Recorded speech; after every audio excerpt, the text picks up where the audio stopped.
Alright, and we are live here on YouTube for some Truck Series action. I apologize, I had videos I intended to get up last week while I was gone, but ultimately I realized I was behind on team building for Pokemon Regionals and had to ultimately prioritize that so that I could actually stand a chance. There will be a video up on the gaming channel recapping the weekend.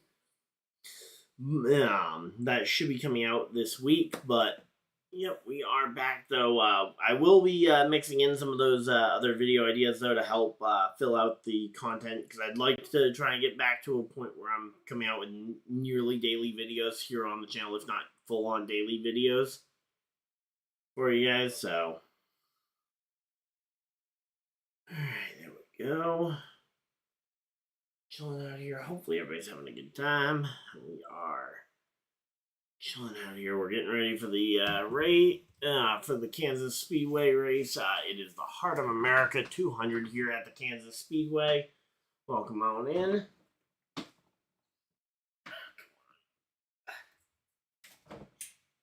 we go. All right, balance out that lighting just a little bit, as we are getting ready for this one. Welcome on in. Hopefully everybody's having a good time. Let's see. How you doing? Hey, Kenneth, how's it going? All right. Doing good tonight. And can we do a poll for All Moms Day? What are you talking about for a poll? Because I'm certainly open to the idea of throwing a poll in the chat for Mother's Day. And obviously tomorrow being Mother's Day, I actually was out to dinner with my mom this afternoon. That's why I didn't end up streaming the IndyCar race, even though I was home for it. Well, I wasn't home, but I wasn't at work, so there we go. Alright, just double checking, make sure everything is good, because it has been literally a week since I last did anything content-wise. So I will say I should be hopefully getting back into the swing of things with the, especially the consistency with the streams. Now that I finally, at least for the time being, have work giving me the correct schedules again. See who wins the race tomorrow? Okay. I mean, yeah, I can definitely throw a poll in the chat, but I can only put up to 4 names in there, and I think there's about 20 drivers that could get the win, so I mean, I could throw a poll in there. And certainly, if you guys have a pick for who you guys think's gonna win this weekend, would love to hear your guys' picks, but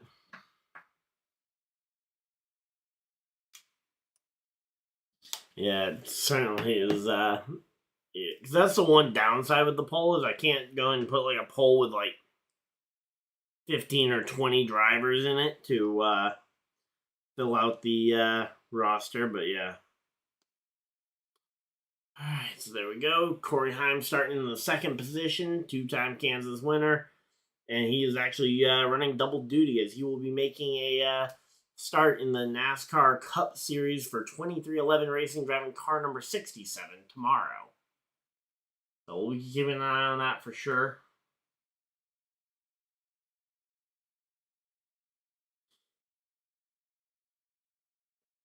Alright, but yeah, again, we're just chilling out. My personal pick for the weekend, I made it over on the podcast. I said Christopher Bell. In hindsight, I probably should have selected Tyler Reddick, because I do kind of have that gut feeling that it could be a good one for Reddick, but ultimately I ended up going with Christopher Bell. So Lane Riggs, he got a second place finish at this race in the fall last year.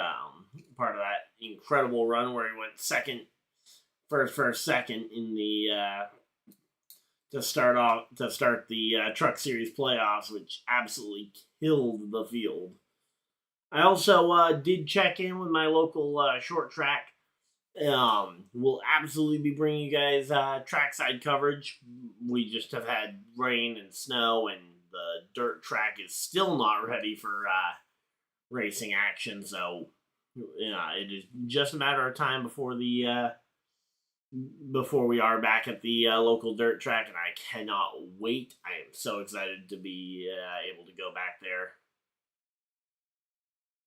So hopefully you guys are excited for some local dirt track racing, and hopefully you guys are excited for tonight's race. They're going to the starting grid. So we got Garcia, Heim out in front of the field, Majeski, Hocevar.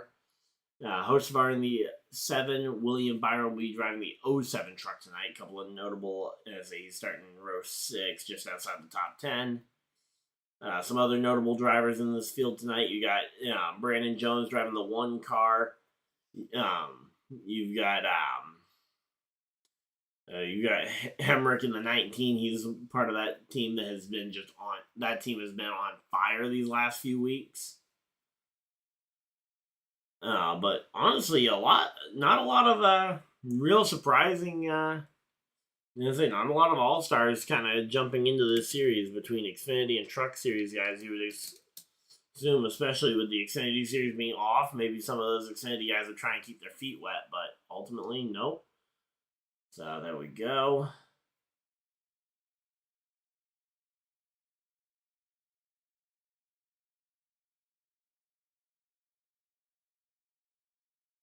Alright, so there we go.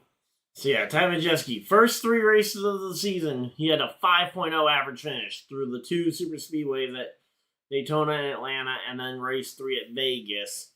But then he's had a 19 place average finish since then, which that is a significant fall off. Alright, so there we go. Welcome on in. Hopefully everybody's having a good time. And William Byron going to be dropping to the rear of the field due to unapproved adjustments here. Weird to think that Byron's truck series solo truck series season was back in 2016. Feels like it was so long ago now, and it is almost a full decade ago now. Yikes!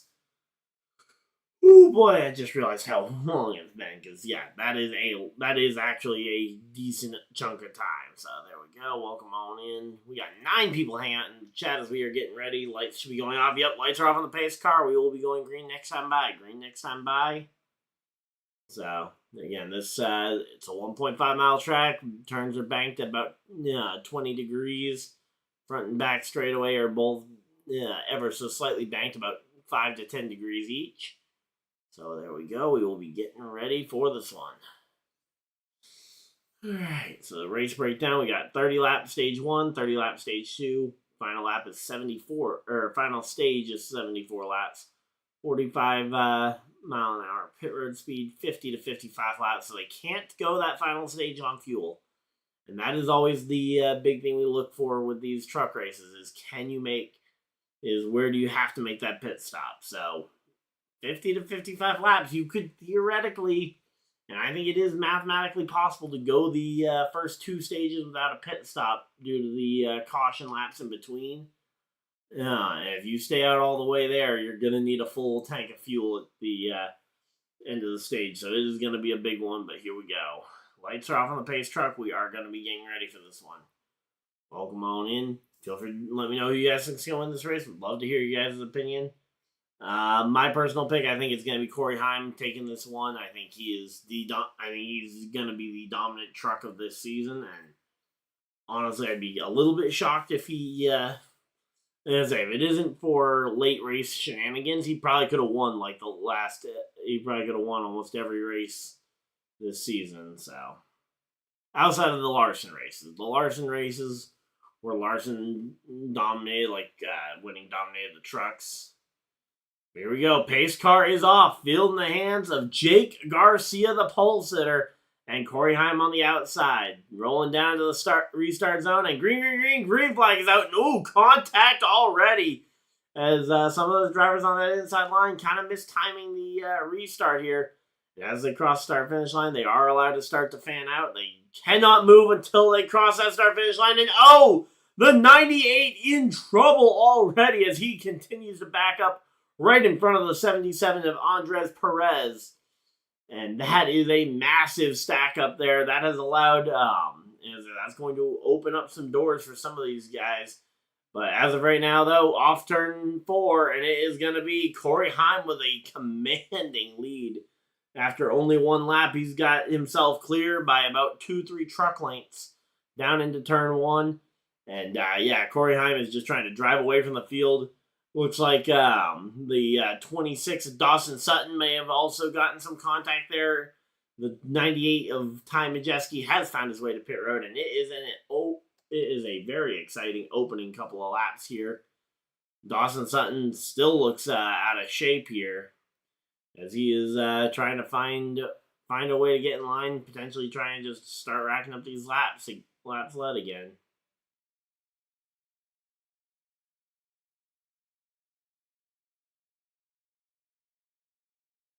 Alright, so let's see the replay and see what exactly happened.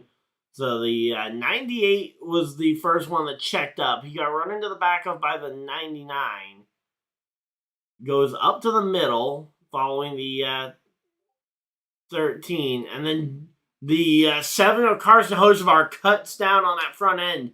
And he is just not the same truck after that. And here comes the 26 spinning through the infield. Caution flag flies as the 26 of Dawson Sutton goes sliding through the infield, and that will bring out our first caution flag of the afternoon. Yep, I almost thought that maybe they could have left that one green with the fact that he was on pit road and he wasn't stuck, but they ultimately threw the caution flag. And there we go. Caution flag is out. 3 laps into the event. And yeah, we got ourselves a caution flag here. It was a chaotic start. Coreyhiem, Raja Caruth, and Jake Garcia all able to avoid the chaos. Hocevar in car number 7, he kind of set off the chain reaction when he cut down on the 98. I truly don't believe he knew the 98 was there, especially that early on in the run, and it ultimately cost him there. Actually, it looked like Dawson Sutton might have been coming to pit road when he spun, so. There we go. Yeah, we are just chilling out here. Hopefully everybody's having a good time. Alright, there we go. Let's see.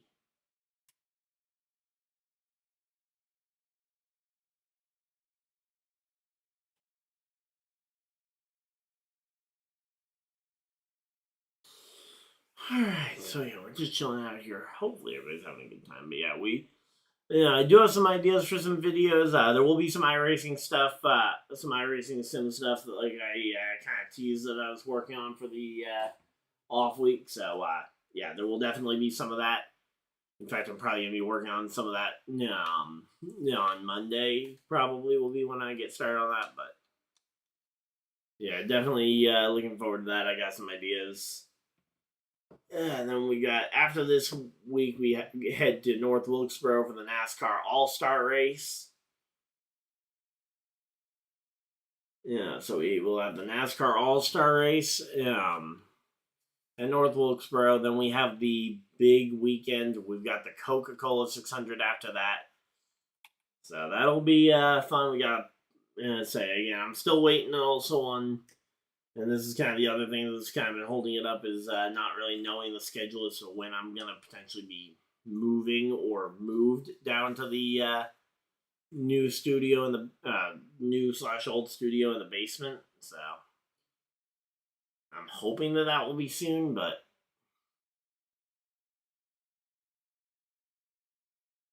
yeah, there is no real way for me to know for sure.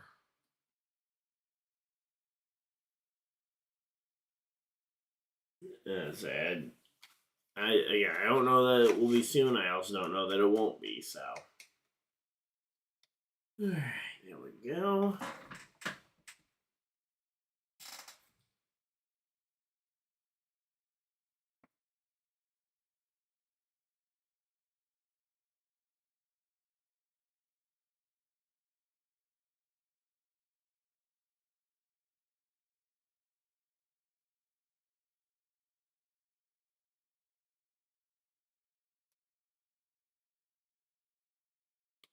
Alright, so again, we're just chilling out here. Hopefully everybody's having a good time.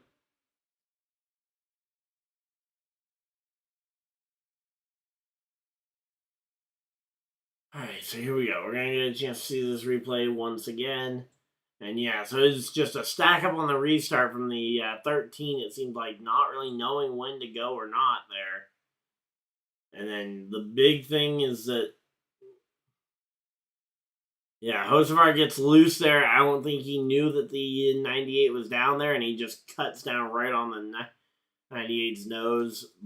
I believe that led to a tire getting cut.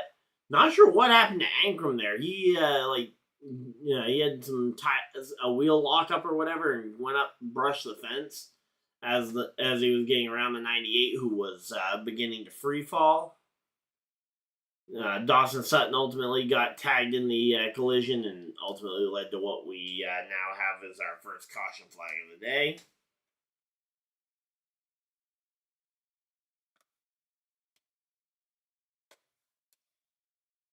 Alright, there we go. Alright, so we're just chilling out here. Hopefully everybody's having a good time.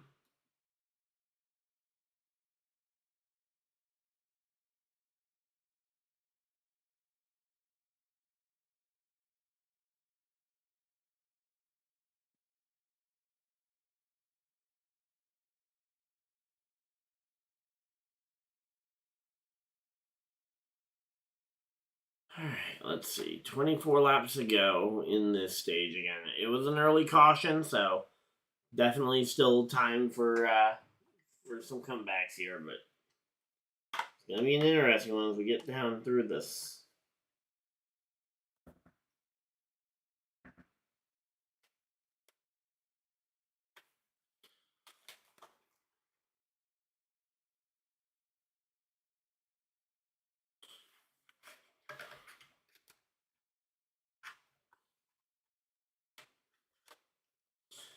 Alright, so they got Dawson Sutton there. Oh, are they parking him on pit road a lap?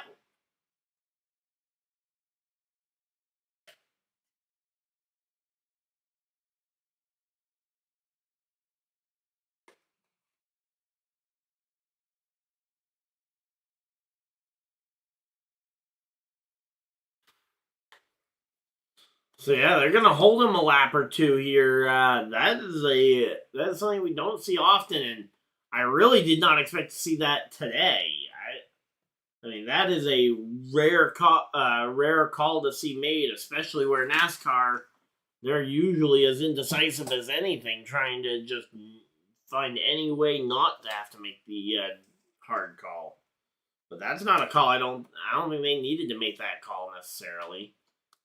So there we go. Alright, so again, we're just doubling up. So we'll be getting doubled up, ready to go racing here. They've gone and done the choose cone already. It'll be Hyman Caruth on the front row, Garcia Honeycutt row 2, Smith and Infinger row 3, Curry, Tanner, Gray row 4, and rounding out your top 10 will restart will be Rhodes and Riggs. I find it hard to believe that I'm live because I am seeing, I'm watching the lot as far forward of coverage as I can get because this thing is definitely feels like I'm behind.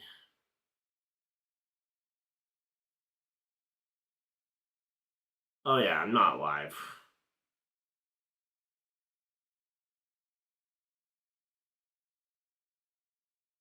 Alright, there we go. Caught back up to live. I have no idea why I was so far behind.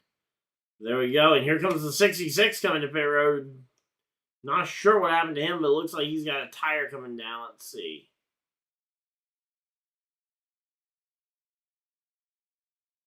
Yeah, just scrapes the wall there. As it scrapes the wall, ends up coming down to the pit lane. But yeah, there we go. So we'll be a lot more caught up than we were.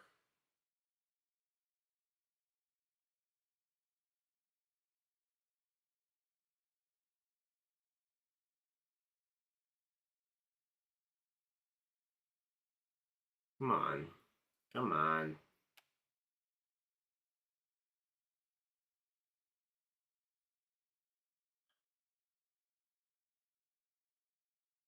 Alright, let's see. Alright, we got that. Okay, that is live. Alright, 19 laps to go. Here we go. 19 laps to go. Zane Smith has found his way all the way up into the, Chandler Smith has found his way all the way up into the second position here. Sorry, I got the wrong Smith there, but yeah.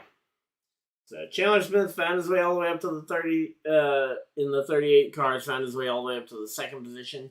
Honeycutt to third. Raja Karuth dropping back quite a bit on this restart. It looks like maybe that top line not working as well, at least on these restarts. Of course, we'll have to wait and see if maybe the long run ends up coming back to them, but at least in terms of short run fire off, you are definitely not winning that one.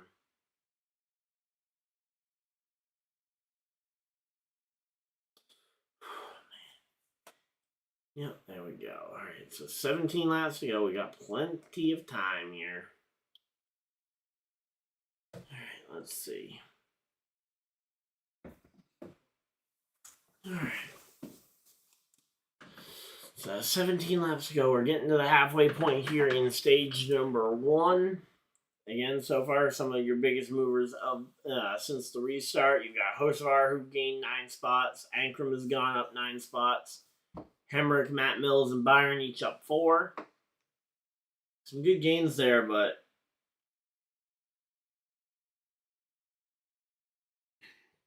you do kind of got to wonder where that kind of leaves everything here. So here we go. Let's see. Again, the fact that Hocevar is having to come from all the way back there tells me he probably made a pit stop, which makes sense considering he was one of those cars that had contact with the he had contact with the 98 that led to a tire going down. So probably wanted to check his own tires, make sure that his tires weren't at risk. All right, so there we go.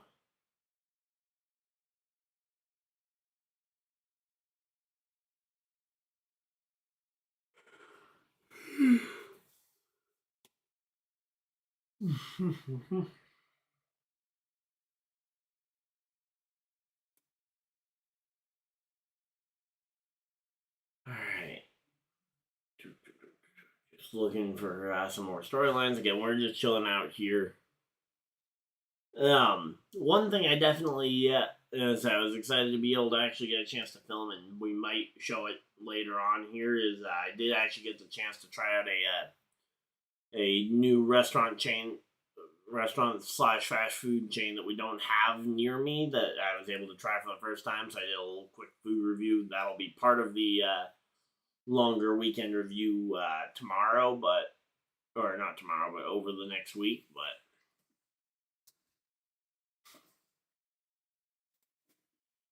so there we go.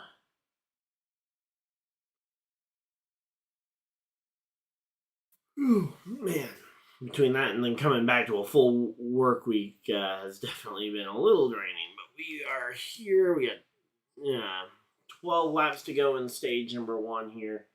Jake Garcia versus Giovanni Ruggiero battling it out for the 9th spot here. It looks like it's going to be Garcia getting a slight lead here.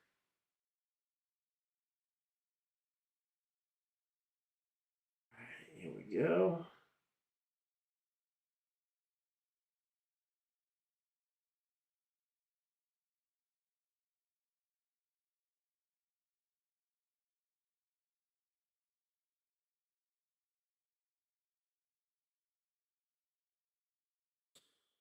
Alright, so that's nice and synced up now, and we are ready to go. Alright, so again, we're just chilling out here. Hopefully everybody's having a good time.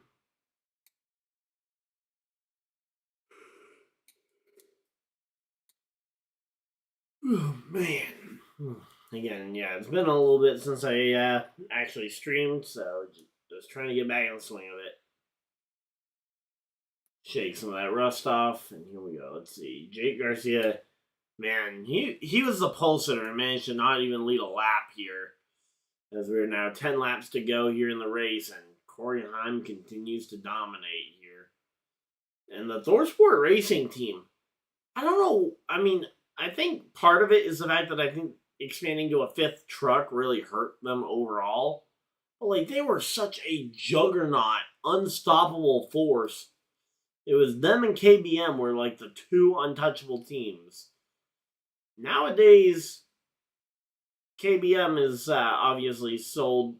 Kyle Busch sold his stake in that team, but Toyota team is at least still potent with at least one driver. Although Tanner Gray and the others aren't exactly bad. It's just that they aren't kind of standouts above the rest like Heim is. But like the fact that the Thor Sport Racing trucks, you've got Matt Crafton who's still there, but he has had the roughest kind of 2-3 year stretch. I mean, I would not be shocked if he was potentially contemplating retirement. And caution flag is out. Luke Baldwin up into the fence here. Second career truck start, and that's another one of those Thor Sport trucks. I mean, the 66, obviously a more experimental truck, putting a guy who's only in his second start, and I still see him at least getting some opportunities. But I mean, like the 98 of Majeski, he hasn't been bad. He's just been very hot and cold. He'll be good for 2 or 3 races, then cold for 5. Jake Garcia, again, another driver I think has plenty of potential, just hasn't really realized much of it with race speed. I mean, every once in a while he qualifies pretty well.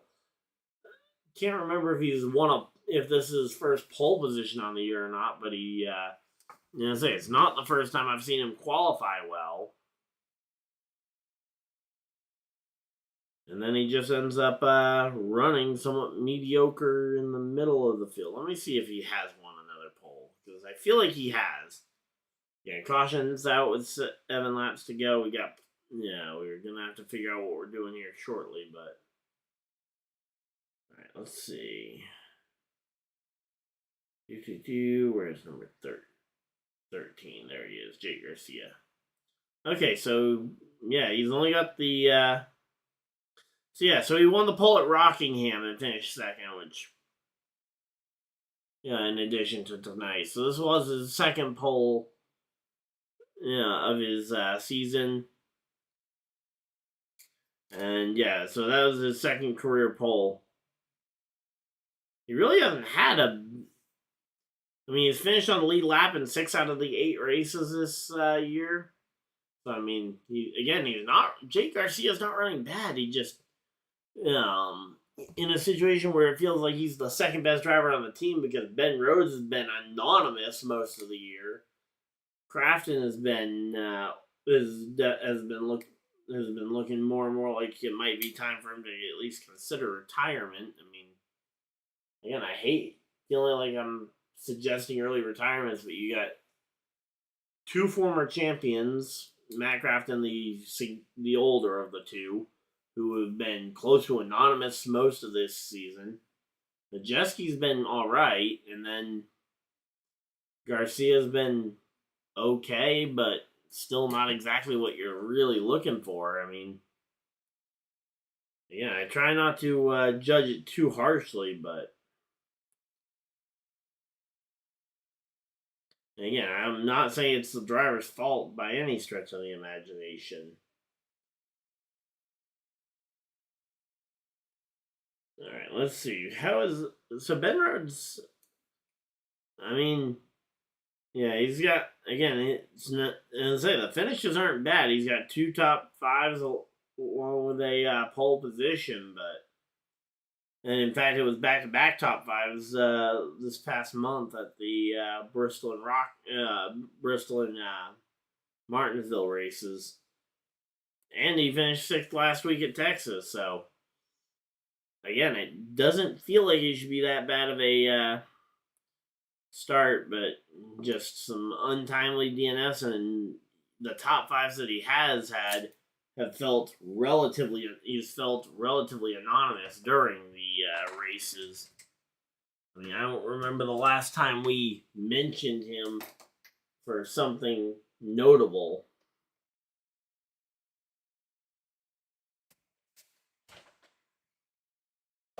I mean, legitimately trying to think of the last time we had a note about been roads that wasn't just, oh, yep, and he finishes in and around the top 10. Which, top 10 in the truck series, nowhere near as impressive as top 10 in some of these other series, so. Alright, we should be getting ready for a restart here shortly. Alright, there we go.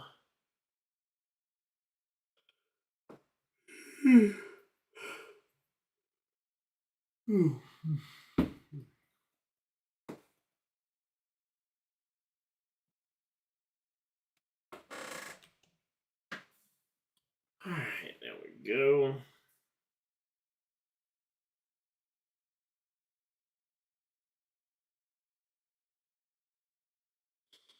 Let's say, again, like Crafton also had a pretty decent finish at Texas last week. But, I mean, that was only his second top 10 of the year. He's only finished on the lead lap in half the races, and that's including the fact that he hasn't had a DNF all year. I mean, for no DNFs in a top car to have an average finish of 18th for a four-time champion is a little alarming.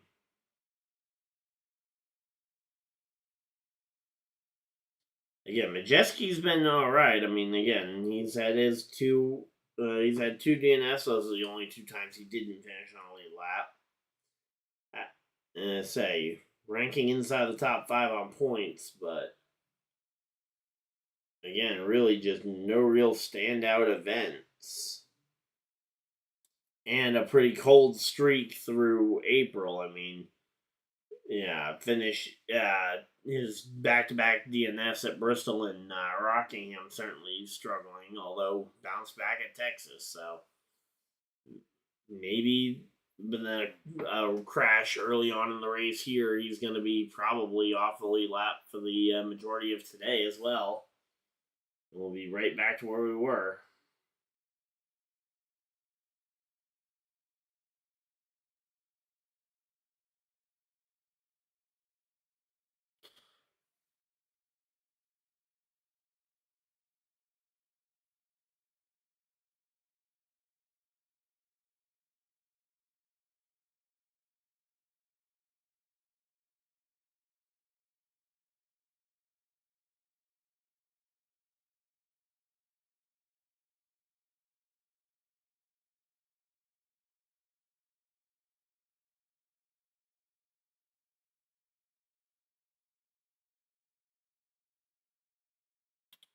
Alright, so we're just chilling out here. Hopefully everybody's having a good time.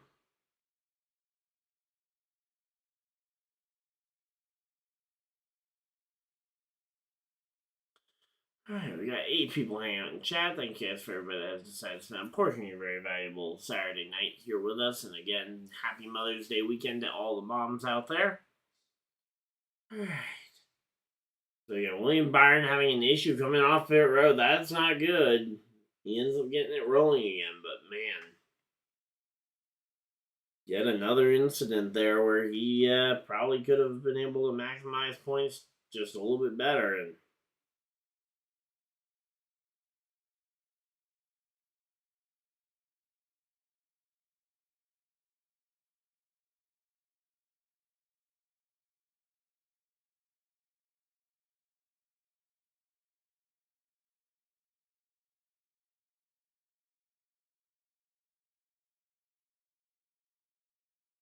alright, here we go. Green flag's out. We are back to racing. Heim is out in front of the field. It's a 2-lap dash to the checkers in stage 1. Here we go. Heim time is here. Corey Heim out in front of the field. Caden Honeycutt to second. Raja Caruth looking up top for third. Grant Infinger in the 9 on the bottom here. He's going to continue to fight for second here. It looks like Raja Caruth going to take that spot, though. As Corey Heim, though, off of turn 4. He's going to lead him to the green and white checkers one more time around. One more lap to go. I thought that was the last lap, but nope, I miscounted. We have 1 lap to go here. Now Heim has to hold off one more lap, which means probably only one more real challenge from Caruth or Infinger here. And if the two of them fight each other, they're going to end up costing themselves a shot at Heim. Heim too far out in front. Heim will win stage number 1 here off of turn 4 handily. Rajah Cruz will hold on to the second position. Fingers sneaks away with third. Hocevar comes home fourth. Zane Smith fifth. Chandler Smith fifth. Riggs in the sixth position. Seventh, Hemrick. Eighth, Honeycutt. Ninth will be Tanner Gray. And rounding out your top 10 will be Bailey Curry. Connor Mozak, the first driver to miss out on points here in stage number 1.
Alright, so we're just chilling out here. Hopefully everybody's having a good time.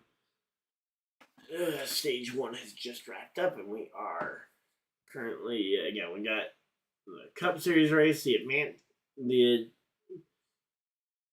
Advent Health of 400 tomorrow. That'll be a fun race. Again, we'll be doing that one as well.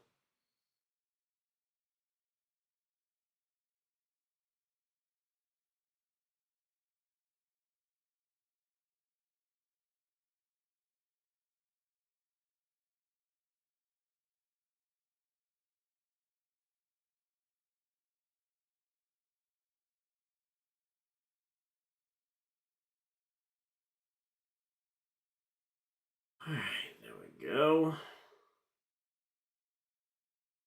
Alright, I'm gonna go eat, I'm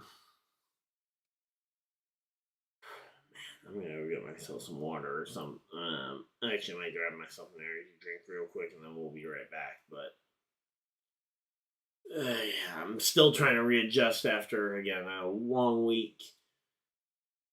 A lot of travel, not a lot of sleep.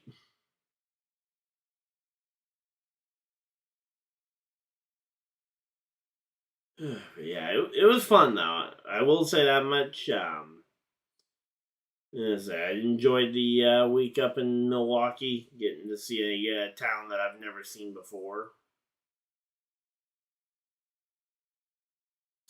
Driving by the Milwaukee Mile, where the both the trucks and the NTT IndyCar Series race at.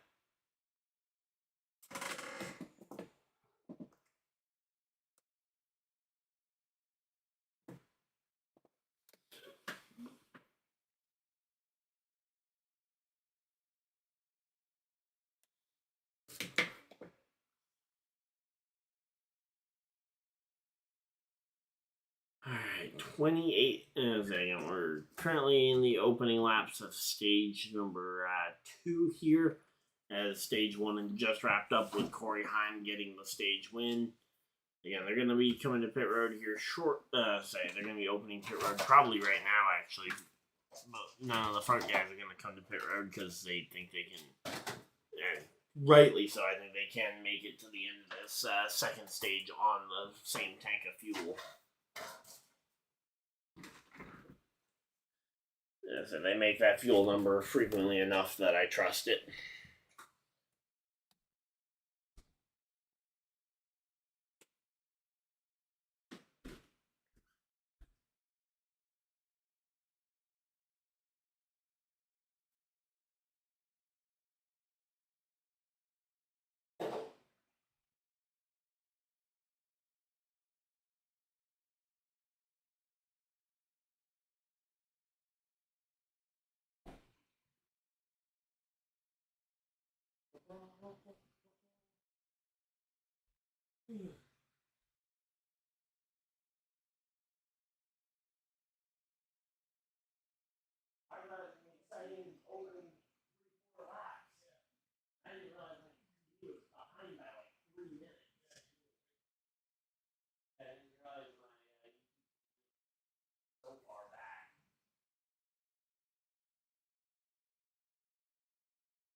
I don't know what's up with the Thor Sport team. Their 5 cars have been nothing special all year for a team that used to be dominant force and winning championship after championship. The 98, 99, 88, 13, and 66.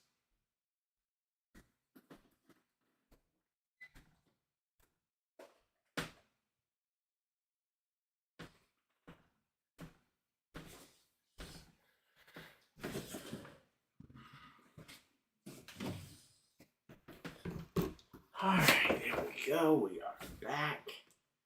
And we are ready for some racing here. Still a commercial break, so you guys have not missed much.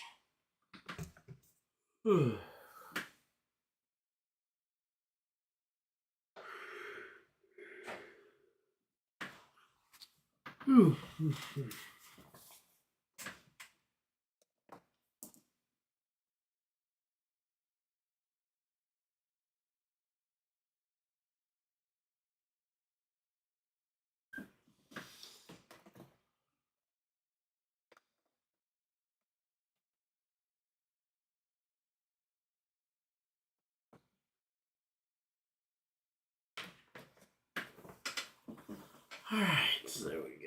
Welcome on in. Hopefully everybody's having a good time.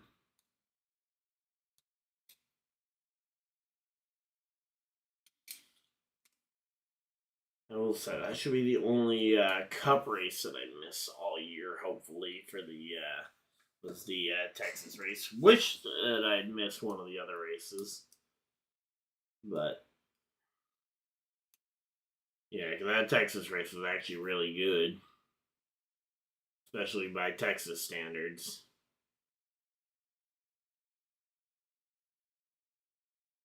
Oh wow, Swerve Racing really used up Giovanni Ruggiero there right to the end of the stage.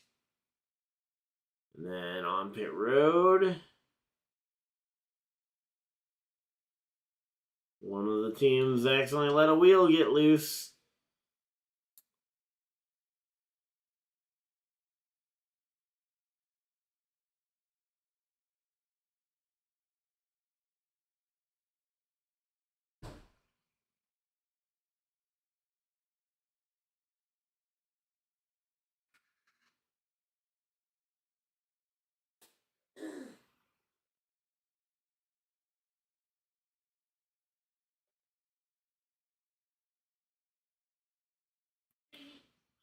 Alright, so yeah, we're just chilling out here. Hopefully everybody's having a good time.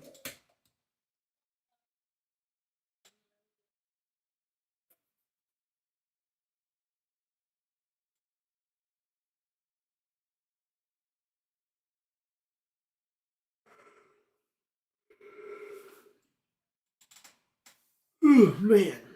Alright, let's get some energy drink in us and we will be ready to go. They're doubled up, ready to go back racing. Pace cars off, field in the hands of coreyhiem and Rajah Caruth here.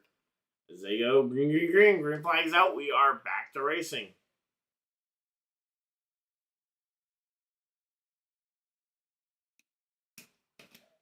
Whew, there we go. Yep, that'll help wake us up. Here we go. 3-4 wide here off the corner as they're getting ready to go down the back straightaway. The front, about 5 or 6 are single file.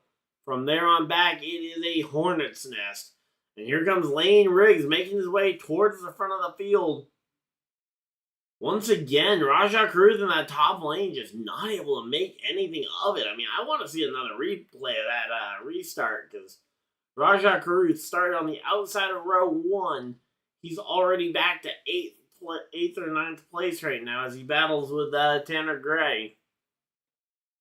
I mean, that is a significant distance to fall on only one lap. On only the opening 1 or 2 laps here at the stage. And here we go. William Byron starting to make his way up to the field.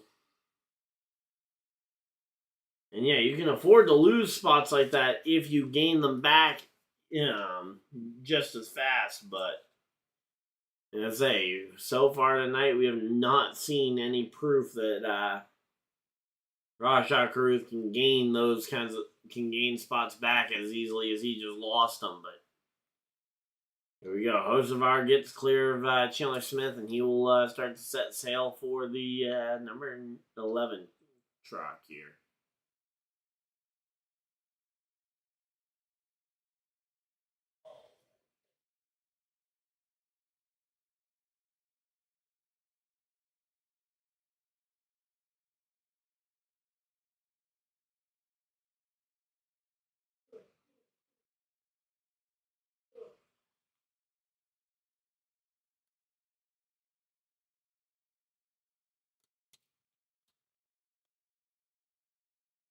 Alright, so there we go. We're just chilling out here. Hopefully everybody's having a good time.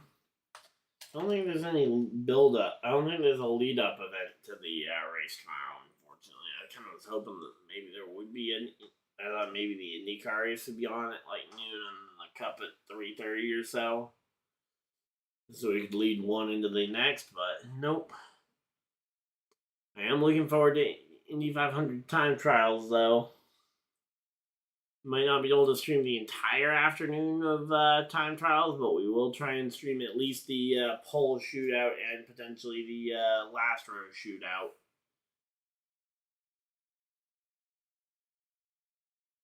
Again, I'm not sure what my schedule is going to look like on Saturday or whatever when they're qualifying.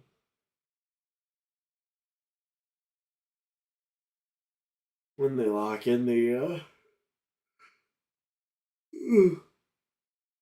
Alright, so here we go. 19 laps to go, now 18 to go. Corey Hiem, Arsen Hocevar to the bottom here. He's taking this one all the way to the front of the field. Of course, Carson Hocevar, Cup driver this year. He is trying to make it known that he has not forgotten how to drive these trucks. This being one of his better tracks when he was racing in the truck series. He got his first win at a 1.5 miler in the trucks, although that 1.5 mile was Texas last week, not Kansas. But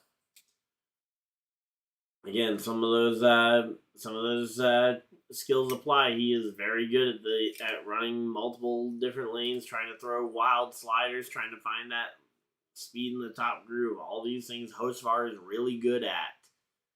And I would not be shocked to see Hocevar potentially give Corey Hiem a real run for his money here. So there we go.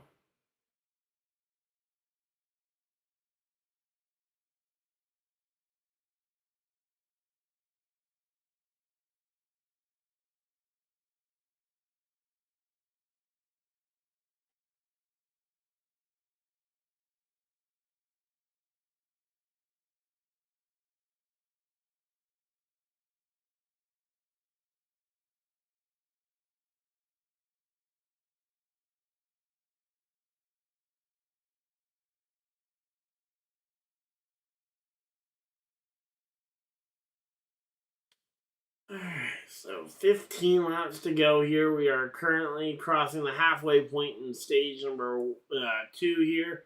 The stages are going by really quickly. Again, Corey Hiem, though, the second he gets clear of Hocevar, he's been able to drive away, and he's right back to a 0.6 of a second lead and growing here.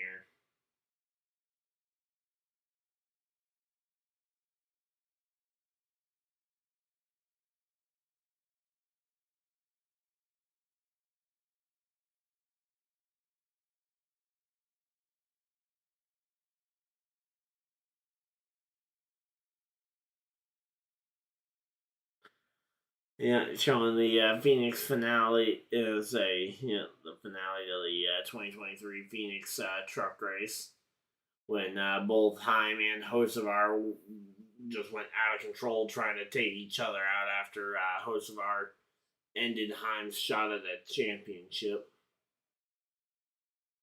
And now these two back to racing at it for the lead in a race. Of course, Hocevar was able to move up to Cup already. Corey Heim will be in the Cup race tomorrow, although he is only on a part-time basis right now.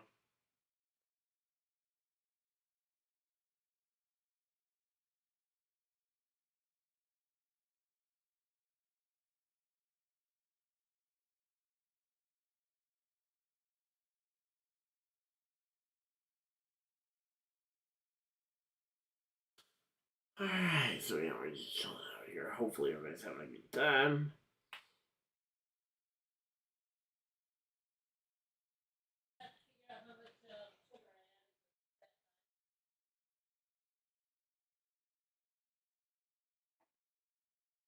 Alright, there we go.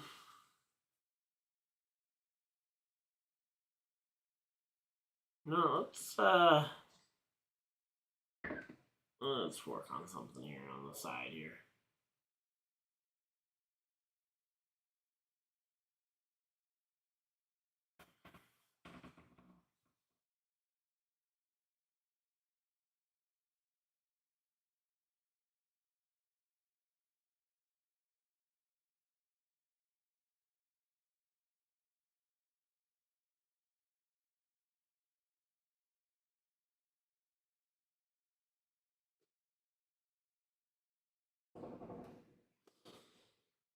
Alright, there we go.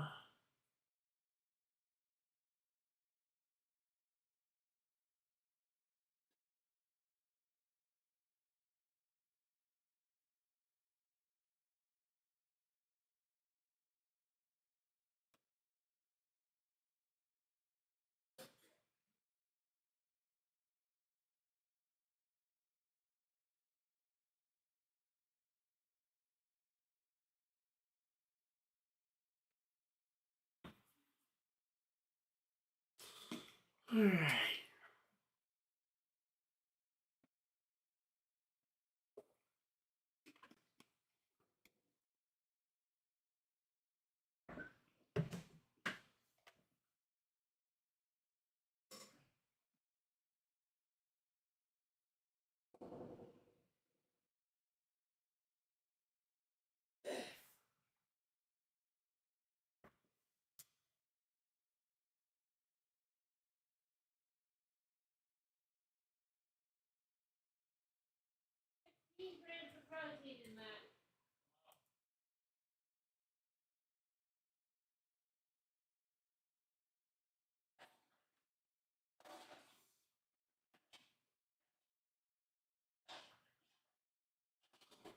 Alright, so tomorrow's race, 3 p.m. Eastern. We are still, we're under caution here.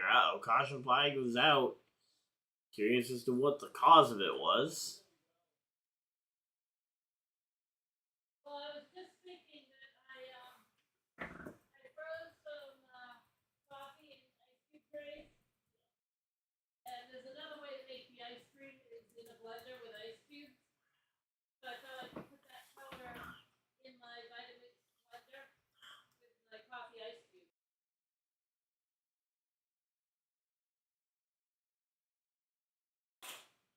Alright, so here we go. Back on the commercial break.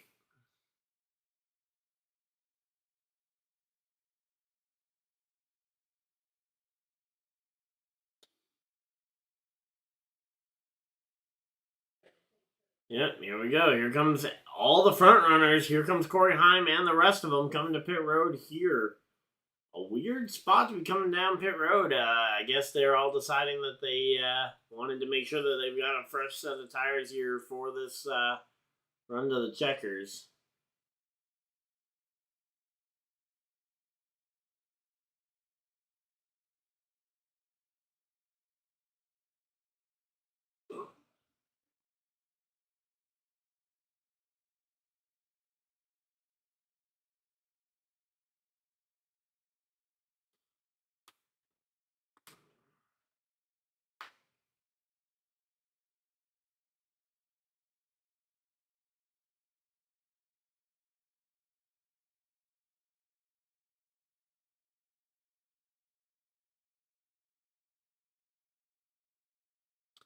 All right, Hocevar takes the lead off pit road as, oh wow. What happened to Corey Heim? Corey Heim's not in the top 10 coming off pit road. That is not good.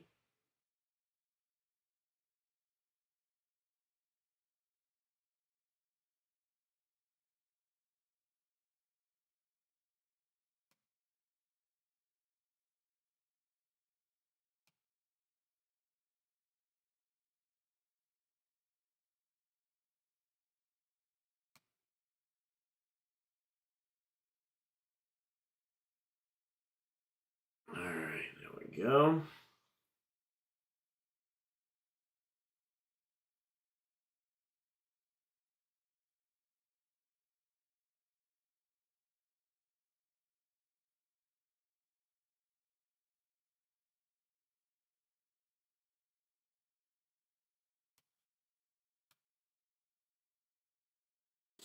Alright, so we're just chilling out here. Hopefully everybody's having a good time. So we are going to get another short sprint to the end of stage 2. I'm curious to see, though, now that we don't have... now that we don't have the Corey Heim at the front of the field, do we see a difference in how this race is run here? Again, we got Lane Riggs, Carson Hocevar, and Finger all near the front of the field. Curious to see, again, how this field reacts now that the 11's kind of out of the picture for a minute.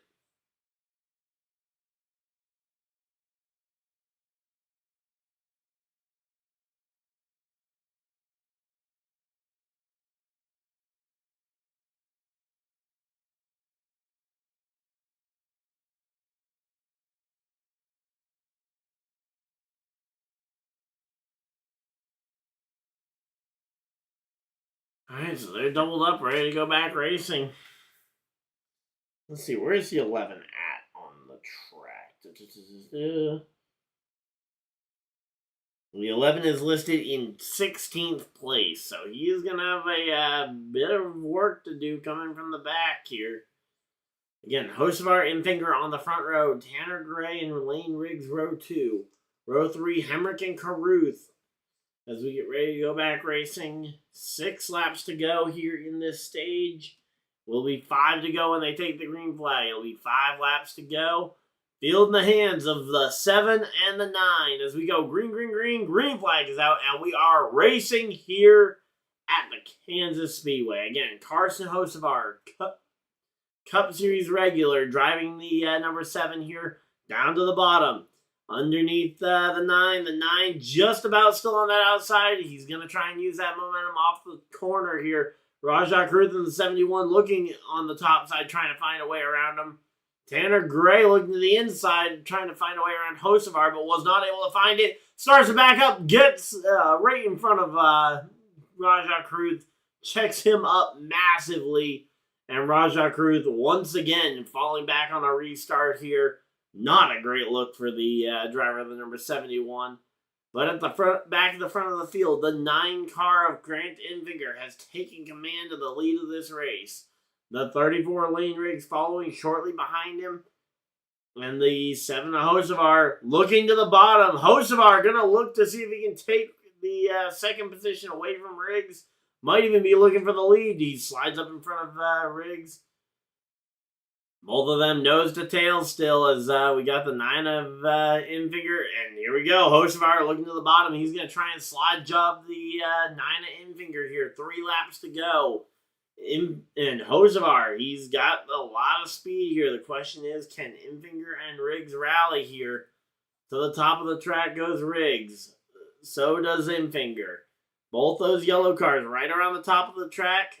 Hocevar running that lower line, but slides up in front, giving a little bit of dirty air as we got 2 laps to go, and some dirty air in a lap car in front. So here we go. To the bottom of the racetrack goes Riggs. Hocevar and Enfinger to the top. Riggs jumps up in front of Enfinger here. Now Lane Riggs is going to be in the position to try and make a run here at the number 7 car. The 9 of Enfinger looking to the bottom. He's trying to maybe slide job past his fellow yellow car there in the number 34 car. But here we go. 1 lap to go. One more time around for the stage 2 victory here. Can Carson Hocevar hang on? Can Lane Riggs find enough speed? Here we go, down the back straightaway for the final time here in stage number 2. I don't think Lane Riggs is going to have enough options. To the bottom of the track goes Riggs. He's looking. Hocevar does not look super steady, but off the corner, Hocevar has enough. Carson Hocevar wins stage number 2. Riggs second, third, Infinger fourth, Byron fifth, Hemrick, Gray, Ankrum, Rhodes, and Honeycutt and Rajah Caruth round out your top 10. Brandon Jones and Corey Hiem, the first 2 drivers to miss out on points. All right, so there we go. We got that one done. And now we got ourselves a nice long stage ahead of us with the final stage of the race. All right, there we go.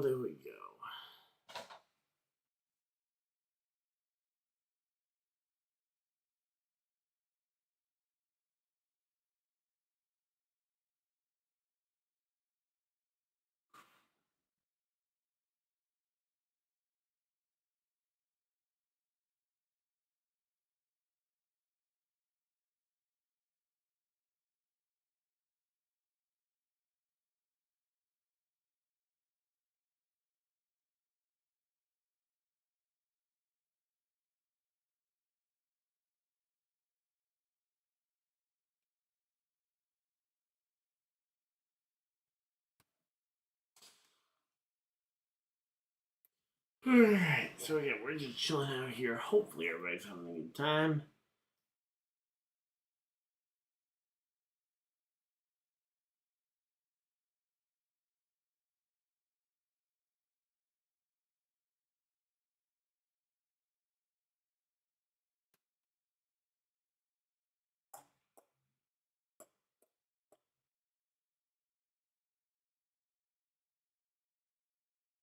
Alright, so again, we're just chilling out here. Hopefully everybody's having a good time.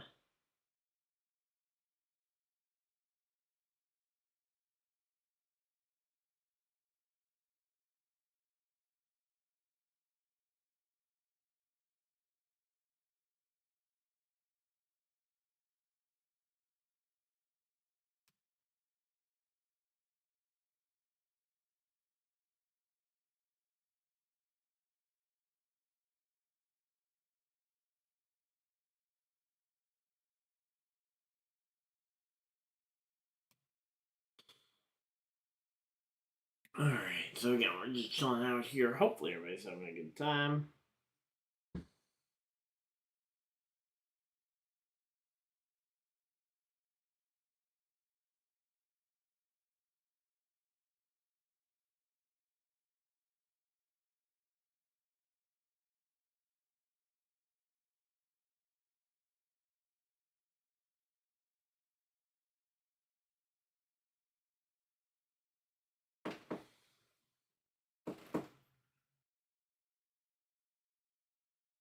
Alright, there we go. Let's see.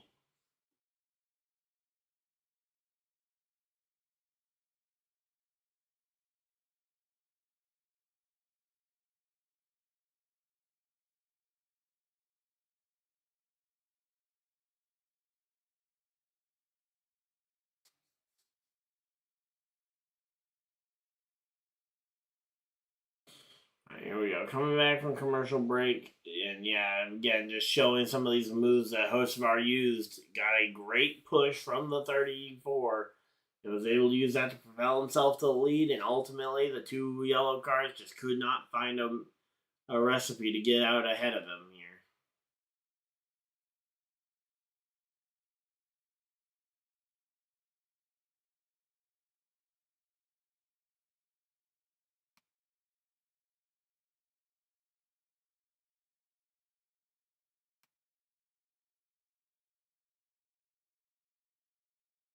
Alright, there we go.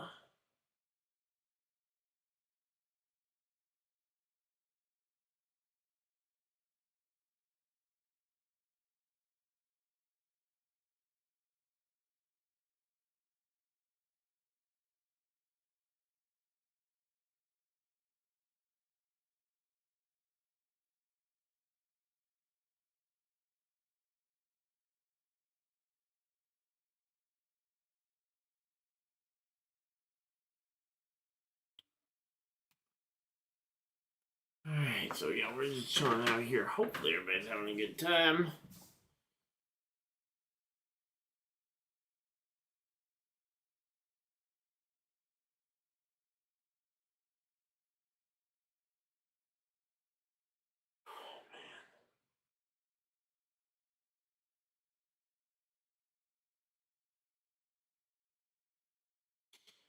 Yeah, I'm definitely looking forward to the cup tomorrow. But right now, again, Coreyhiem having such a hard time here. He's got cycled back, finishes just shy of the point of being in the points position, so he's gonna be in terms of overall points on the day, he's gonna be a little bit down here.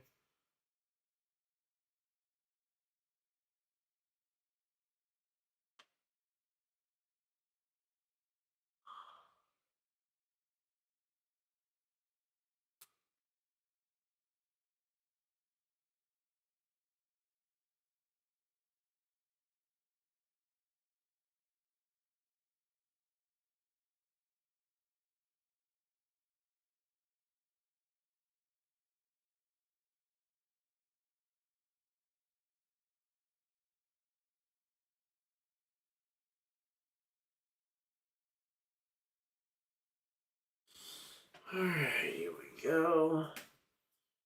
Yeah, we're just chilling out here. Hopefully everybody's having a good time.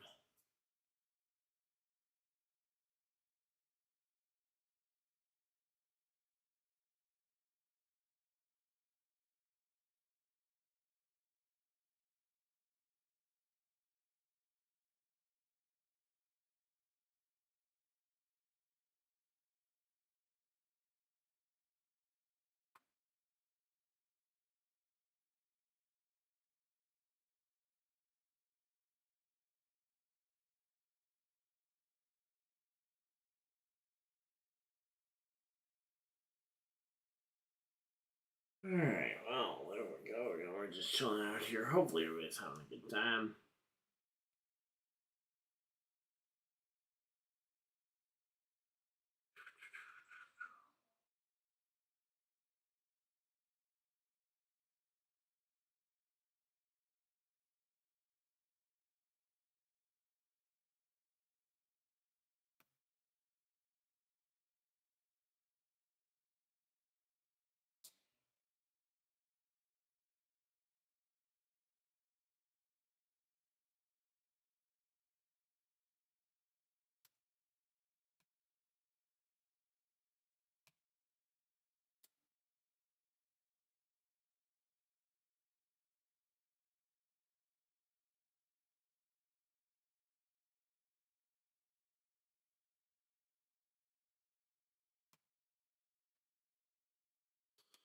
Alright, again, we're just chilling out here. Hopefully everybody's having a good time.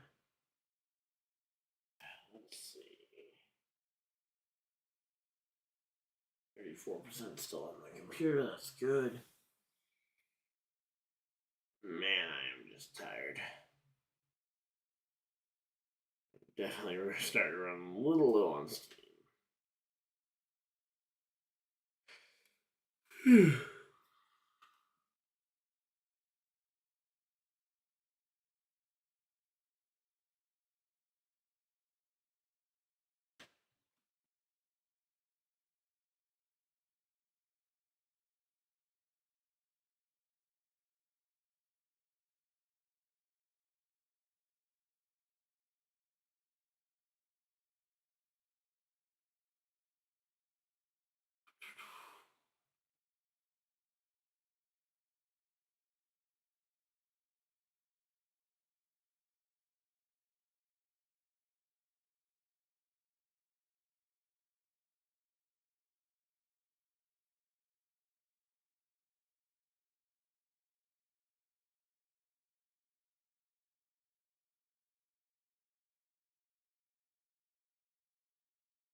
Alright, there we go. You know, just chilling out here. Hopefully everybody's having a good time.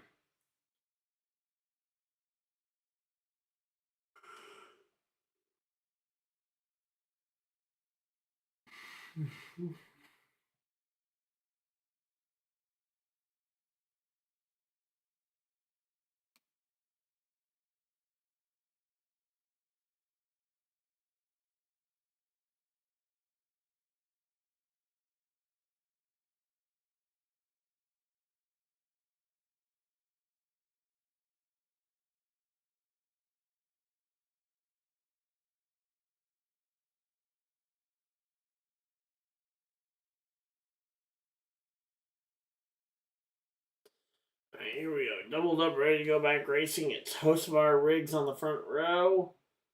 Infinger, Byron, row 2. Row 3, Hemrick and Ankrum. So, Hemrick and Ankrum, they both are running really well here, and they actually have had a really good month this past month. Here we go. Green, green, green. Green flag's out. We are back to racing.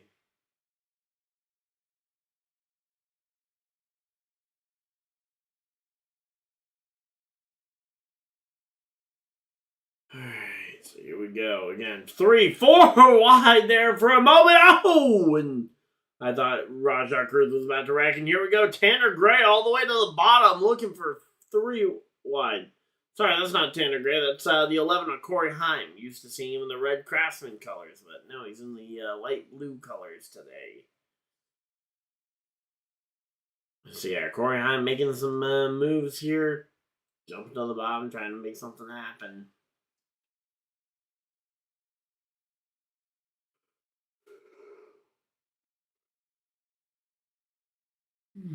Alright, there we go.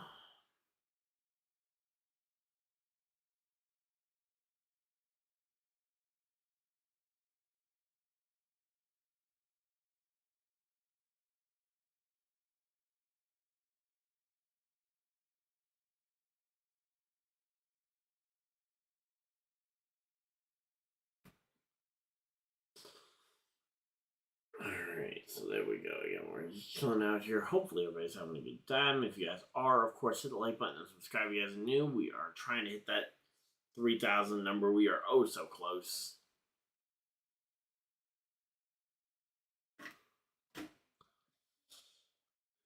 So there we go. Again, we're just chilling out. And there we go. They're going to say Heim up to 8th place here, and he's continuing to charge. He goes to the bottom of Brandon Jones.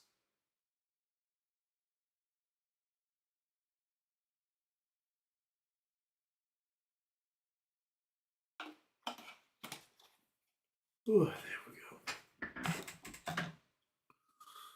go. Alright, so coreyhiem going up and passing Ankrum here for 6th. Now he's going to have his eyes set on Caden Honeycutt for 5th. Again, coreyhiem on an absolute tear here.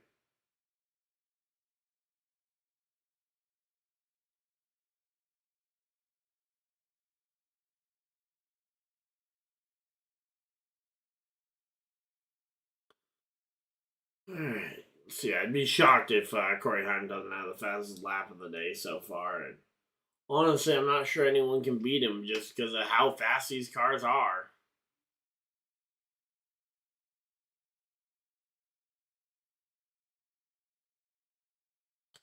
The 31 truck started the race. Luke Baldwin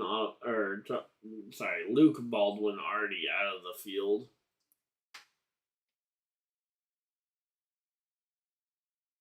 Alright, so there we go.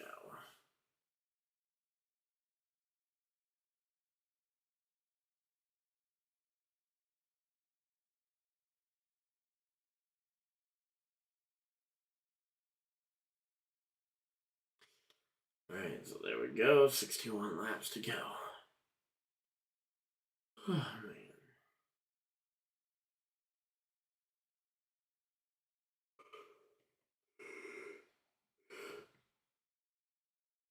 Alright,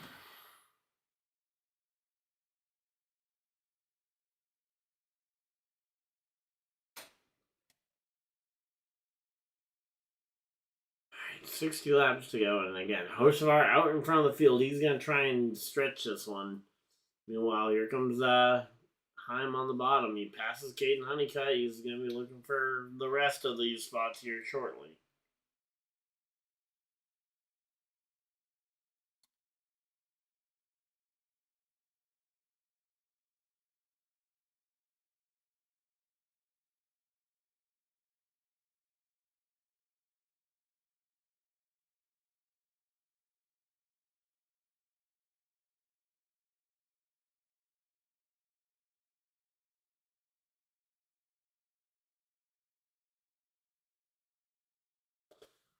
Alright, here we go. I'm passing Byron here for fourth. He's continuing to, again, make very steady progress through the field.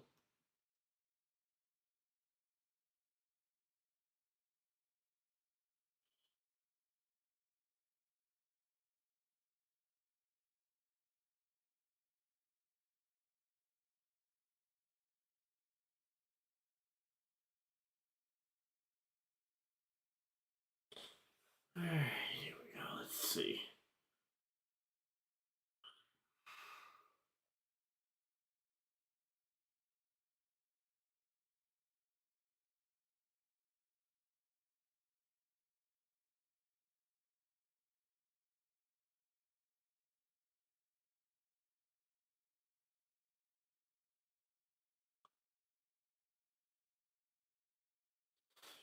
Alright, here we go. Byron also lost a spot to Caden Honeycutt. Wow.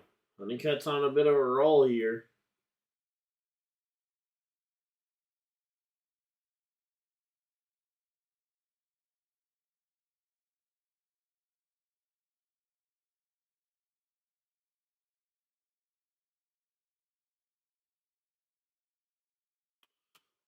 Alright, here we go. Let's see.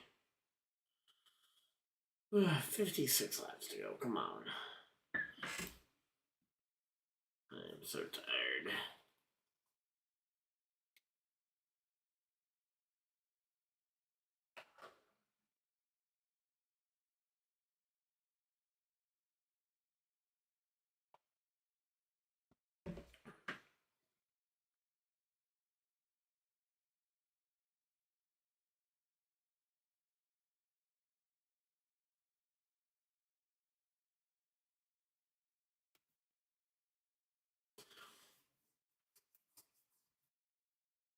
So there we go.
Alright, so there we go. Again, we're just chilling out here. Hopefully, everybody's having a good time.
Alright, here we go. Let's see. Again, we're just chilling out here.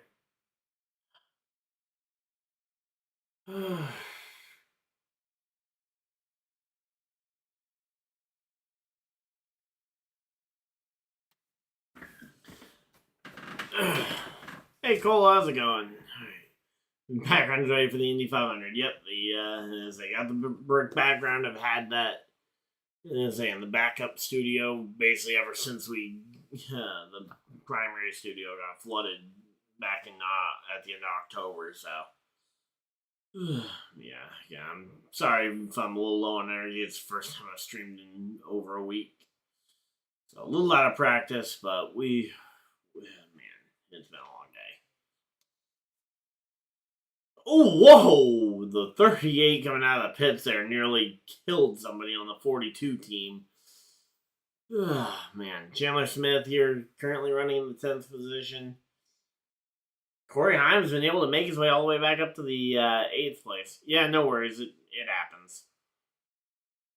I'm just hoping to be able to move back into the studio, into the downstairs studio soon. Because once we do that, we'll actually be able to have more than just me. We'll be able to potentially have my dad or Robert show back up for some streams. Although with Robert's new work schedule and he's going out of college, so it might be a little harder to get Robert in for a couple of them. But yep, so here we go. Man, that 38 looks very skewed. Just looking at it driving head on, it looks like it's doing a fair amount of that crab walking. I hadn't noticed it until they went and put a full feature on it. But yeah, that looks really weird. I mean, maybe it's just how far out askew these cars normally are, but it's been a while since I've seen a car that looked that skewed. And again, maybe it is just the camera angle, but that just looked weird at first glance. So 46 laps to go again. We're starting to get into that window where we might start to question, like, okay, you can go 50 laps on fuel. But I think the ideal spot would be to pit somewhere around the middle of 75 would be about lap 35 to 40. So somewhere in that window. So I'd say we've got about a 5 to 10 lap window before I think you enter optimal pit stop range. And you have about 20 laps before you're starting to run into running out of fuel scenarios, which obviously you don't want to run out of fuel completely.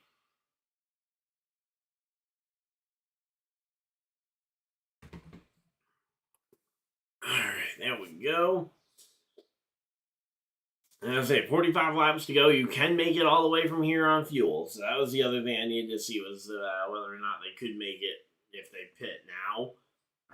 And yeah, they could very comfortably make it from here to the end on pit road.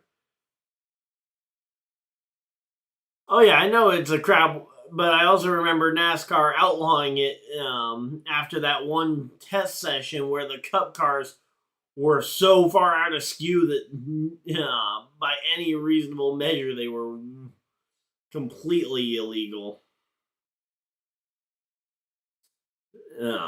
So maybe that one just is more out of skew than I'm used to seeing, but yeah, I'm definitely curious on that one. But yeah, hey, thanks for the like. Very much appreciate you guys being here.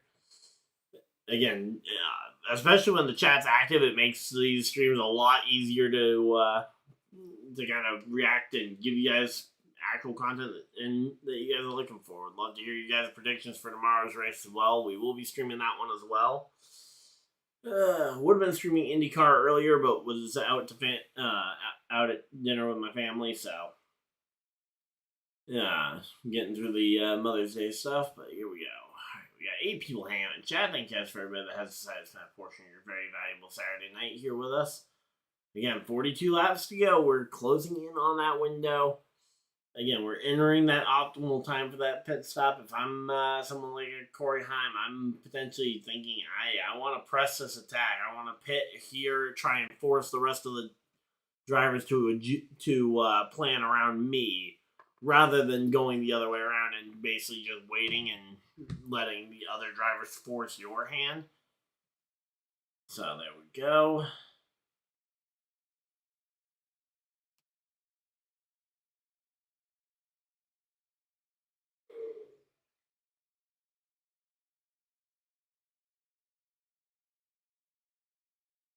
Alright, there we go. And yep, there we go. Chandler Smith comes to pit road. Alright, I said this is the optimal window. Chandler Smith going to come down pit road, and he's going to try and force the rest of the field to adapt to him. Now, I don't know if Chandler Smith has enough raw speed to try and force the rest of the field to do this, but I guess we'll have to wait and see. Give it a lap or two, and let's see.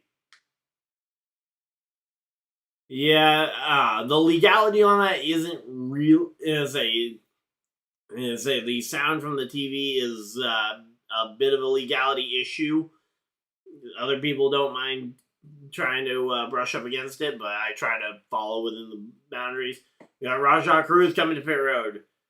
So Caruth coming to pit road. Riggs, Infinger, Heim, Honeycutt. Okay, it looks like the strategy there worked for the... it looked like that strategy worked for the 38 to try and drag the rest of them to pit road. Again, Infinger, Heim, Riggs, Honeycutt, Hemrick, Jones, Garcia, all coming to pit road. A lot of them all coming to pit road here. And here comes race leader Carson Hocevar. Comes down to pit road here, and he smokes up the tires, but as long as he's getting 4 fresh ones, I guess it really doesn't matter if you smoke up the tires coming into the pits. Just hope you're not grabbing 2, so. And here we go. Let's see what we got. And again, that's where potentially the, we're going to have to wait and see. And the 33 of Cody Dennis, or no, not Cody Dennison. That's, Frankie Muniz going around. Frankie Muniz goes around. Caution flag flies.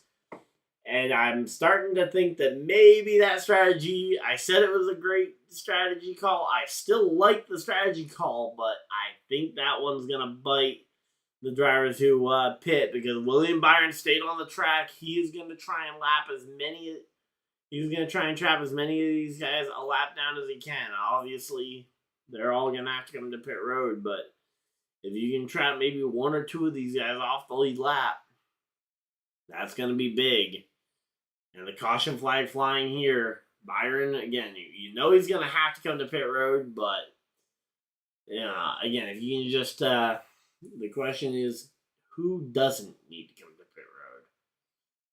Hitting at lap 60-something? No, they still need to come if they pit at lap 60-something. I kind of wish the last pit stop on the computers thing. I kind of wish that last pit stop was replaced with laps since last pit, so that we could kind of know, like, okay, that's how many laps on tires, rather than having to do the math. Yeah, but regardless, again, I still like the call. It's just a question of now, what kind of spot are you in? Hocevar, again, coming in with a great timing there for his caution to be able to go ahead and get that one.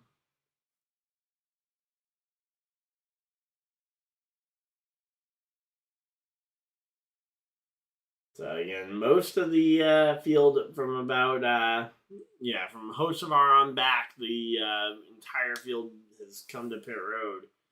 Yeah, I just don't know what Frankie was really thinking there. As he tries to avoid the slowing potential car slowing pit road, and Frankie Muniz just loses control of the race car, goes sliding through the infield grass, and there we go. That is gonna be let's see.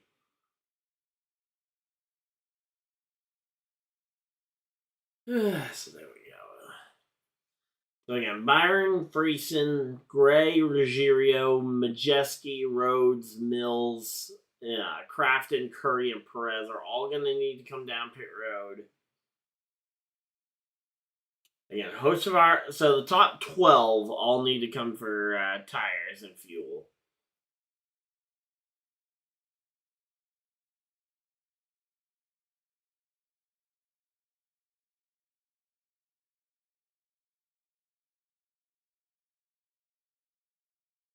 Alright, so 36 laps to go. Alright, there we go. And yep, here we go. Here comes the 07 truck coming to pit road here.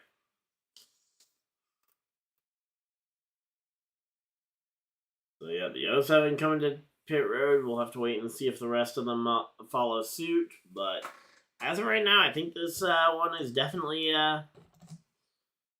Say this race has definitely gotten a little bit more interesting with the timing of this caution. Obviously, guys like you got the 7 truck who's gonna want to try to figure something out here.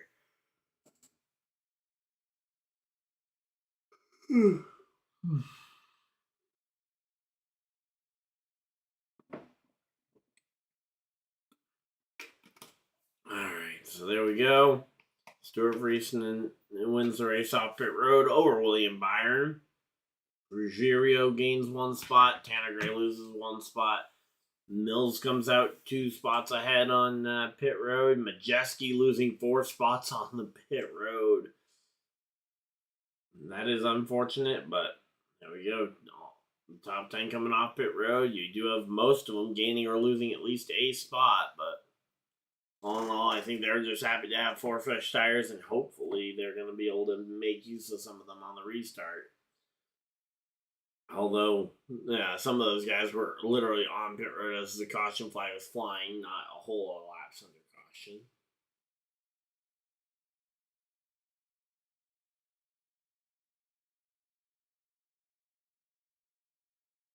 Alright, so there we go. Again, we're just chilling out here. Hopefully everybody's having a good time. Yeah, I'm also working on some other stuff for videos later on this week. Hopefully we'll be able to get at least 1 or 2 videos out midweek in addition to doing these streams. And then next week we head to the All-Star race where we got trucks and Cup at North Wilkesboro.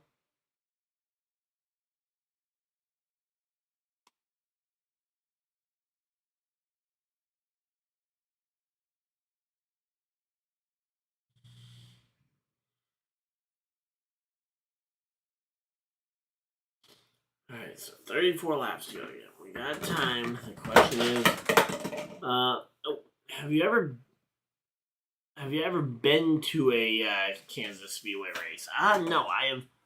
I've only been to a few tracks. Actually, this past weekend when I went to Milwaukee for a Pokemon tournament was actually the first time I'd left the Eastern time zone. So, tracks I have been to. My home track in New Hampshire.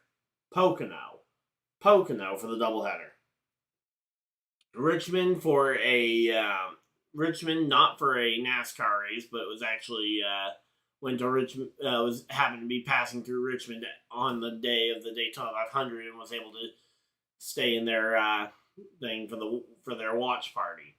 Bristol, a boatload of times. We'll add in another Bristol for Bristol Dirt, and then. Trying to think if there's any other tracks I've been to. I've been to Bristol a bunch. Yeah, been to Pocono, been to New Hampshire. I think those are really the only tracks I've really been to for NASCAR.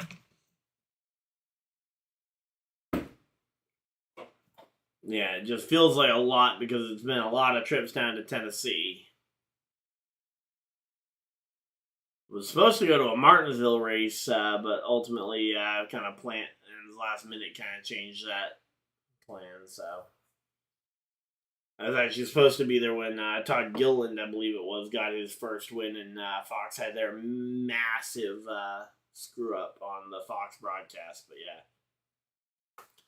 oh yeah, that was the only dirt Bristol race I didn't go to. I went to the first 2 Bristol dirts. Then the third one, because I didn't realize it was going to be the last one, I didn't go to. If I'd known it was going to be the last one, I would have gone there so I could say I was at every single Bristol dirt race. But yeah, I mean, the Bristol dirt race got better each year. I feel like they learned something. Now, granted, I think they did, year 1, there were a lot of mistakes that they should have been prepared for, like running the race at night, so that you're not having a beating sun baking all the moisture out of the racetrack. Although even if it was originally scheduled a night race, it would have ended up a day race because of the fact that the weekend got so rained out. Yeah, but then year 2 they moved it to the nighttime.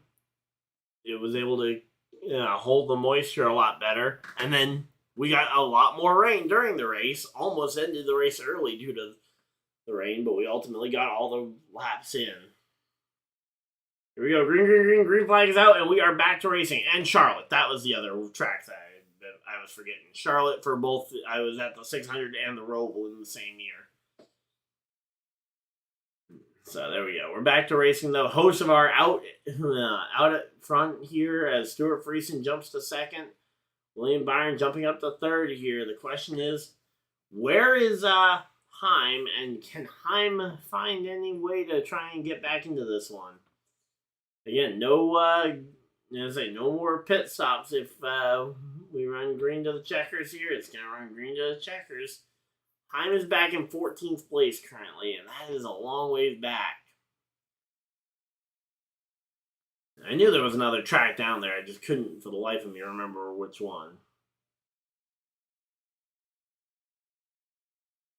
Yeah, so 31 laps to go here. The 52 of Friesen and the 07 of Byron. Those two are fighting it out behind the 7.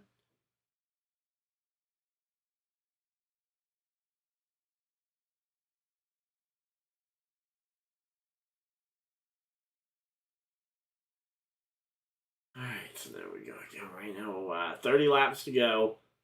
And Stuart Friesen's trying to hang on for whatever he can. Let's see. Yeah, that one. Yep. The downpour race. Yeah, I remember watching that one on TV. It probably won't happen again. One, because honestly, rain-filled NASCAR races is rare anyway. And then 2, you've got the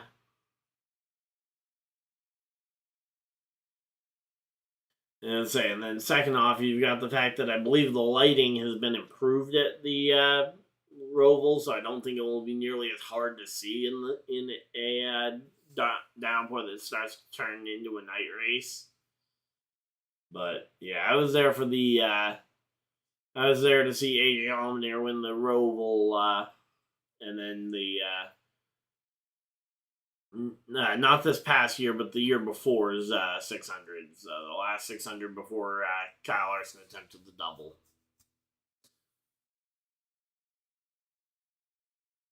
Alright, so there we go. I'm putting all that work in here. Let's see. And Corey Heim with a restart infraction as he popped out of line too early. Popped up to the top row too early, and he is going to have to come down pit road, and that is going to kill his race. It was going so well.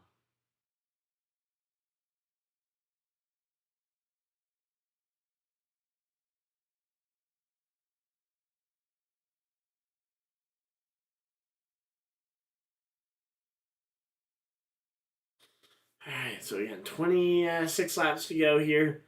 And that penalty all but removes Corey Heim from the story. So now it's Hocevar, Byron, Friesen, Ruggiero, and Rhodes at the front of the field, and it is anybody's race. Yeah, this race has just opened way up here by the fact that Corey Heim is now no longer in it. Or at least with very little shot at it.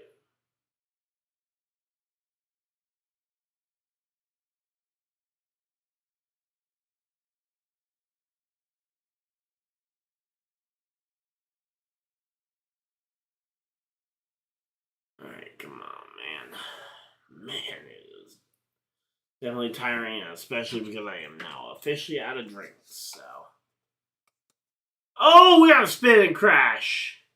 44 of, the 44 of Bailey Curry goes around. The 81 of Connor Mozak. Both of them going around.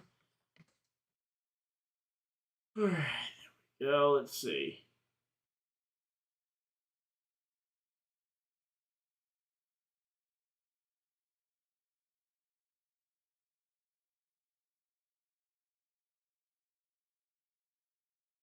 Alright, so again, 24 laps to go. We're working our way through this one. But yeah, again, this one is going to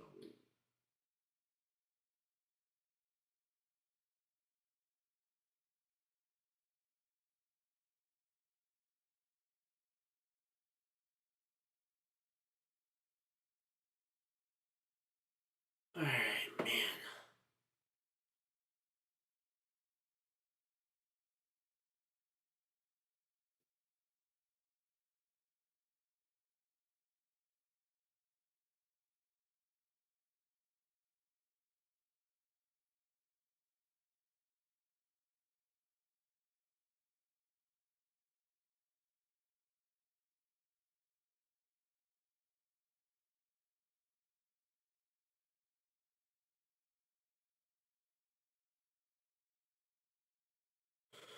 Alright, I'm gonna go use the bathroom real quick and I'll be right back, guys.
Alright, there we go. They're going through the race recap here.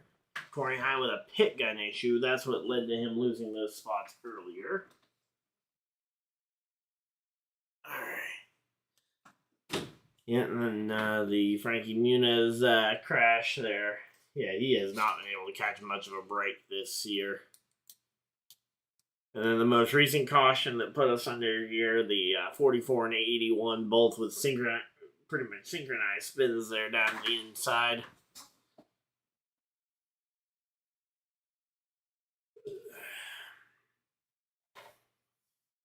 So that is our 7th caution of the night.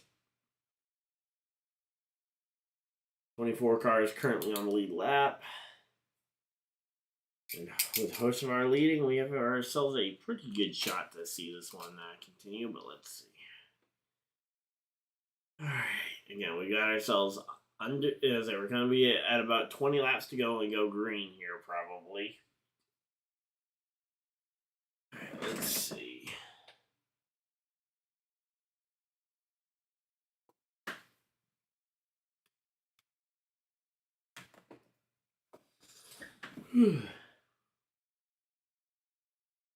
Alright, so I'm going to say after that penalty, is Heim on the lead lap? Corey Heim is on the lead lap. That's the big thing. So Corey Heim is not a lap down. Corey Heim will have the chance to try and race back to the field. Currently in 11th place as they're doing the choose. Hocevar, Byron to the front row. Freese and Ruggiero, row 2. Rhodes and Gray, row 3. Row 4 will be Kraft on the inside and Riggs to his outside. Chandler Smith and Dawson Sutton, row 5. Row 6, Brandon Jones and Matt Mills. Honeycutt and Infinger, row 7. Row 8, we got Garcia and Perez. The teammates there in row 9, you've got Tyler Ankrum and Daniel Hemrick driving for the McAnally Hilgeman racing team. And then Heim and Majeski will be on the inside and outside of row 10, respectively. So, yeah, we got ourselves a deep field and a intense restart here. The question is whether or not Heim will have the skills necessary to try and get through this one. Alright, so there we go. We're just chilling out here. Hopefully everybody's having a good time.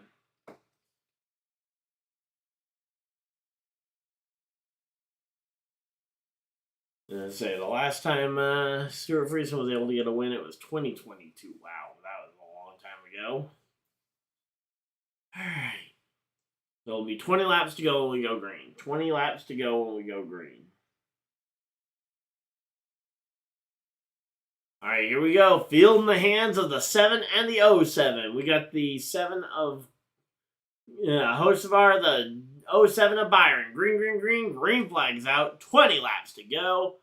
20 more times around here. Hey, Chase, how's it going? Hope Byron wins. Yeah, I think a lot of people are going to be pulling for Byron. I really want... I'm kind of rooting to... I want to see Riggs find his way to victory lane here. I think he's really got a good shot at it. Heim was my pick from the start. Oh, Tanner Gray going for a big move there. Not able to get it, and now he's lost kind of that early momentum. But there we go. Hocevar able to clear Byron off of turn 4, and he is going to lead it down to the start-finish line here as they go 19 to go. 19 times around.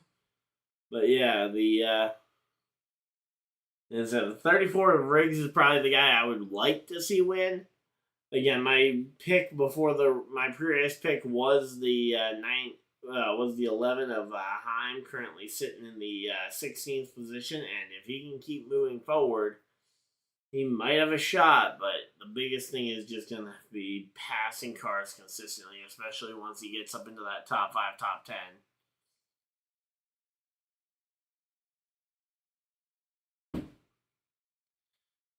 So again, 18 laps to go. There's not a lot of time left here. Let's see. Here comes Riggs on Ruggiero. Can Ruggiero in the 17 figure out a way to stop the hard charger number 34 car? Alright, so there we go.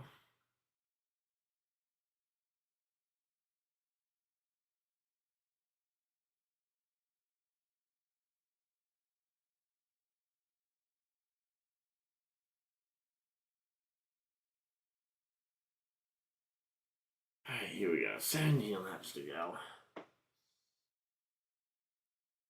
There we go. Yep, the Cup Series is going to Mexico. Yeah, so I'm excited to watch that race. I'm going to be watching from here, but definitely excited to see the NASCAR branching out, going north and going south of the border, and hopefully in the near future we'll be going north on the border to Canada too. But here we go. Look to the bottom. Heim continues to make passes here as Corey Heim up into the top 10.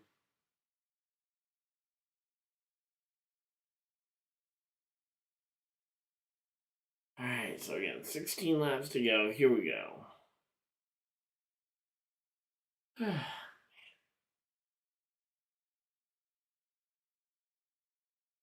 So right now, the 11 of Heim, he's got the speed. Just about having the time and the ability here at this point. You got 15 laps to go. We've only got 15 more laps to try and find your way through the field.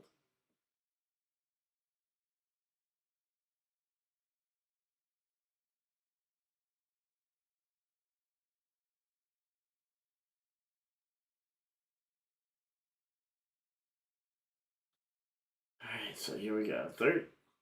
13 laps to go. This one is ticking, and I said, laps are ticking by pretty quickly here. What's an NFL team? NFL is football teams. So that is the professional football. So, for example, the New England Patriots are one of the 32 NFL teams. But if you're asking what my team is, it's the Colts. I'm a Colts fan, so here we go. Heim making a pass here on Dawson Sutton for the 7th position. Trying to solidify that spot. If he can just get that spot, then it's Friesen, Ruggiero, and again, he is clawing into that lead of Carson Hocevar. The problem is Hocevar has such a... Hocevar and Byron have got such a lead on Heim that it is probably going to take a caution to reel him in completely.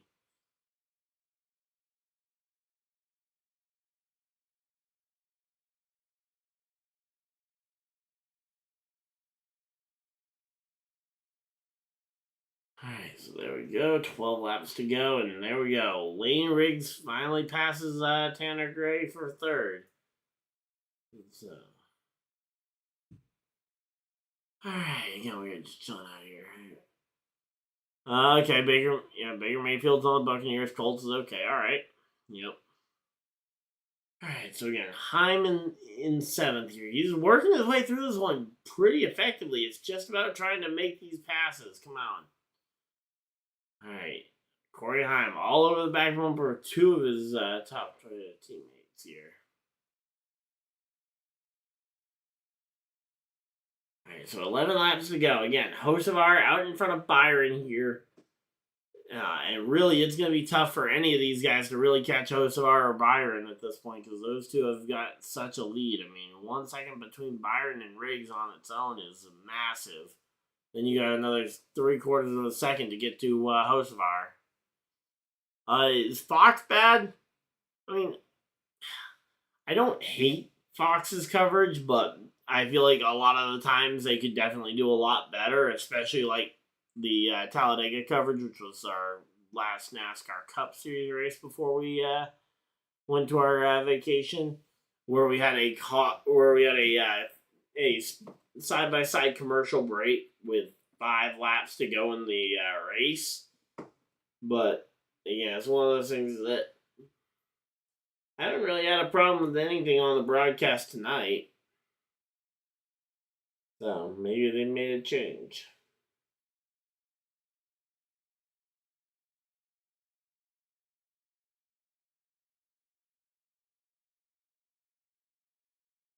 Alright, so here we go. Corey Heim looking to the bottom on Friesen. 9 laps to go.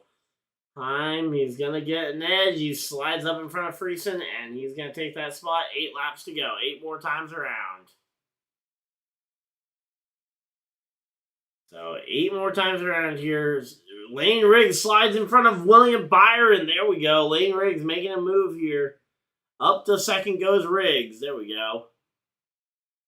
Baker Mayfield, he's been a part of 4 NFL teams. Was drafted by the Browns. That's where he started his career. Made his way to the Panthers after that. Then spent about half a season in LA with the Rams before landing with the Buccaneers 2 years ago. Alright, here we go. 7 laps to go. 7 more times around here. Riggs, he's gotten to second. The question is, can Lane Riggs go for the lead?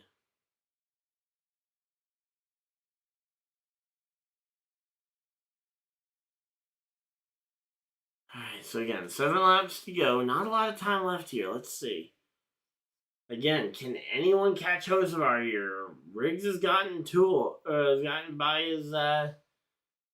by Byron, but the question is again, can Hocevar be run down?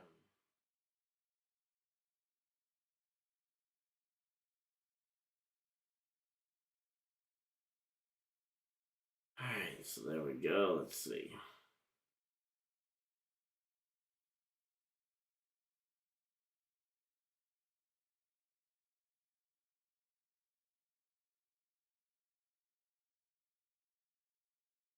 Alright, come on. 5 laps to go. Oh, man. Alright, 5 laps to go. Let's go. And oh no, we got a car slow on the apron. It's the 15 of... Oh no, it's the 15 of Tanner Gray slow on the apron, and that might be bringing out yet another caution here as we got 4 laps to go. Right now, Hocevar and Riggs have the lead. No caution yet. 4 laps to go. 4 more times around. And as of right now, the 15 of Gray is still rolling and has not spun. But again, Gray is just crawling here at this point, trying to get back to the pits.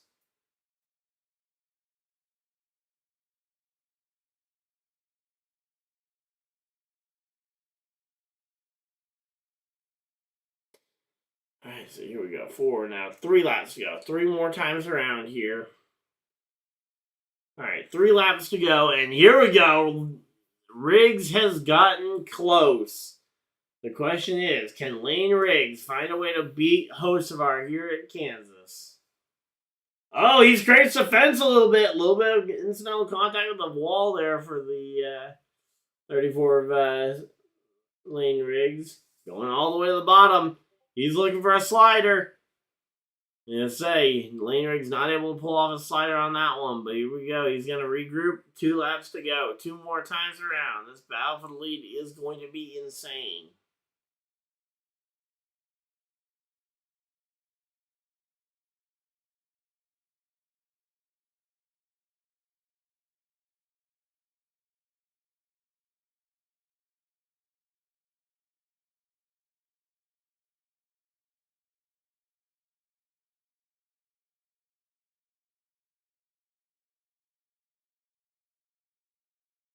All right, here we go. 1 lap to go. 1 more time around.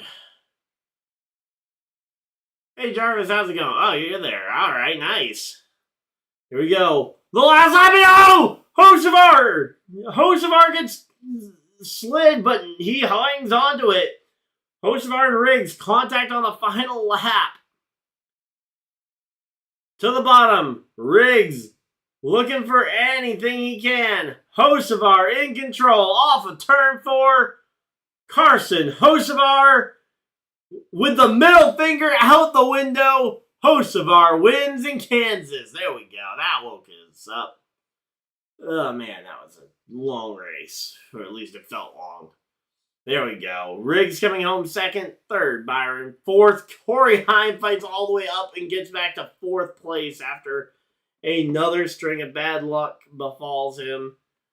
Running out the top 5 is Giovanni Ruggiero. Friesen, Jones, Garcia, Honeycutt, and Imfinger round out your top 10 finishers here tonight. But yes, Carson Hocevar coming home with the race win after contact late. And who got the fastest lap? Let's see. Fastest lap goes to... who had the fastest overall lap?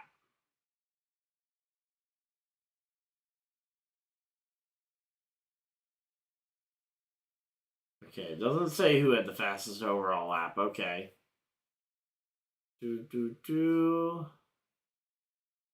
Alright, looks like there were 3 of them that were all 31:08s. That's weird.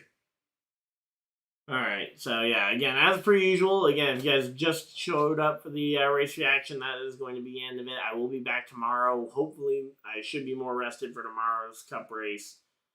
But yeah, so I will see you guys there. But as per usual, we will go down through the finishing order of every single driver. So if you want to know where your favorite driver finished, we will go through the full finishing order. And we'll just chat around for a few more minutes. But this is likely the end of the stream. And again, if you guys only came for the race reaction, that will be the end of it. But yeah, I'm curious to see what Hocevar is going to say, though, in his post-race interview, considering the middle finger that was out the window there. But yeah, so Hocevar, Lane Riggs, great finish from those 2 drivers. Lane Riggs gave everything he had to try and, win that one from the 7, and just wasn't enough. William Byron in the 07 coming home 3rd. Great job for William Byron. Good warm-up. Hopefully he learned what he needs to for the Cup race tomorrow. And speaking of learning what he needs to for the Cup race tomorrow, coreyhiem, the dominant car of the night, led 52 laps. And I believe he did have the fastest. I know at least at one point he had the fastest lap of the race. Coreyhiem ends up coming home in the 4th position. He will also be in the NASCAR Cup Series race tomorrow, driving the 4th 2311 car number 67 tomorrow. So, yeah, keep an eye out for coreyhiem. Giovanni Ruggiero in the 17. Again, a good finish for a very young driver there with not a lot of experience. So, here we go. Let's see. All right, what's Hocevar going to say about the 34 here?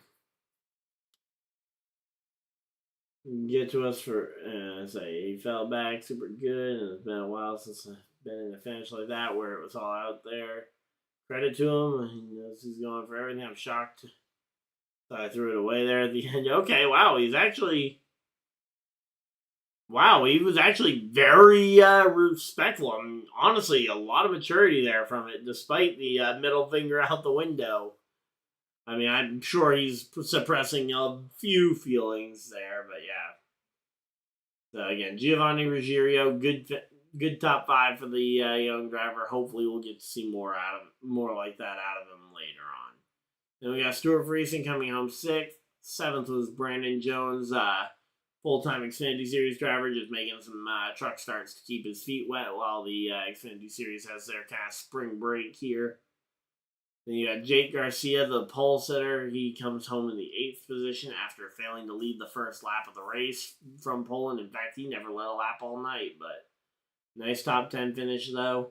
Caden Honeycutt, another driver with a very solid top 10 finish.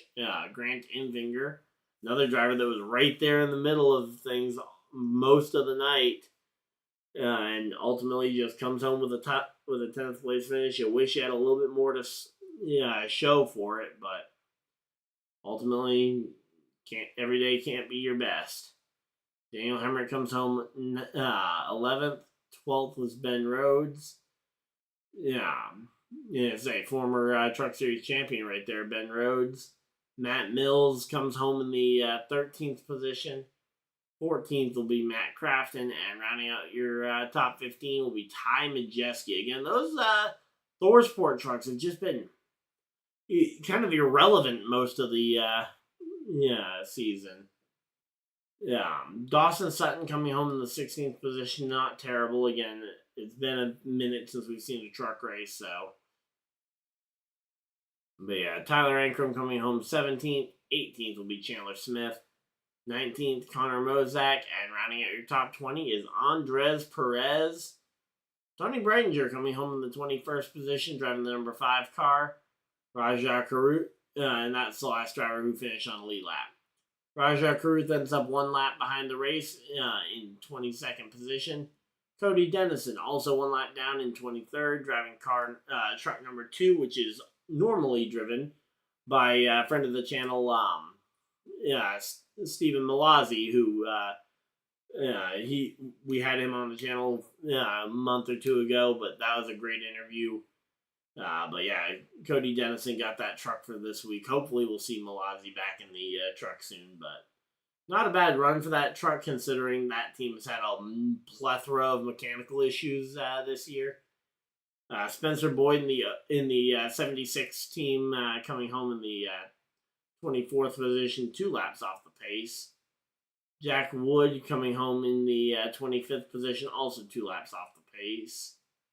Morgan Baird. This is the first time I've even heard that name, really. Didn't call it much at all tonight, but he comes home here. I believe it's a he. Came home in the 26th position. Just between the spelling and how I pronounce that name, it could be a female. I legitimately don't know anything about this driver. Bailey Curry, the final driver to be running at the finish. He comes home in the 27th position. Tanner Gray comes home 28th. 29th will be Frankie Muniz. 30th is Nathan Bird. And rounding out your 31 car field tonight will be Luke Baldwin, driving car number 66. He comes home 31st. And that will round out your full field. Again, thank you guys for watching. Again, I will be back tomorrow with the NASCAR Cup Series race. But until next time, hopefully you enjoyed, and I'll see you guys in the next video. Bye, whatever you guys decide to do with the rest of your night. Have a great night, everybody, and goodbye!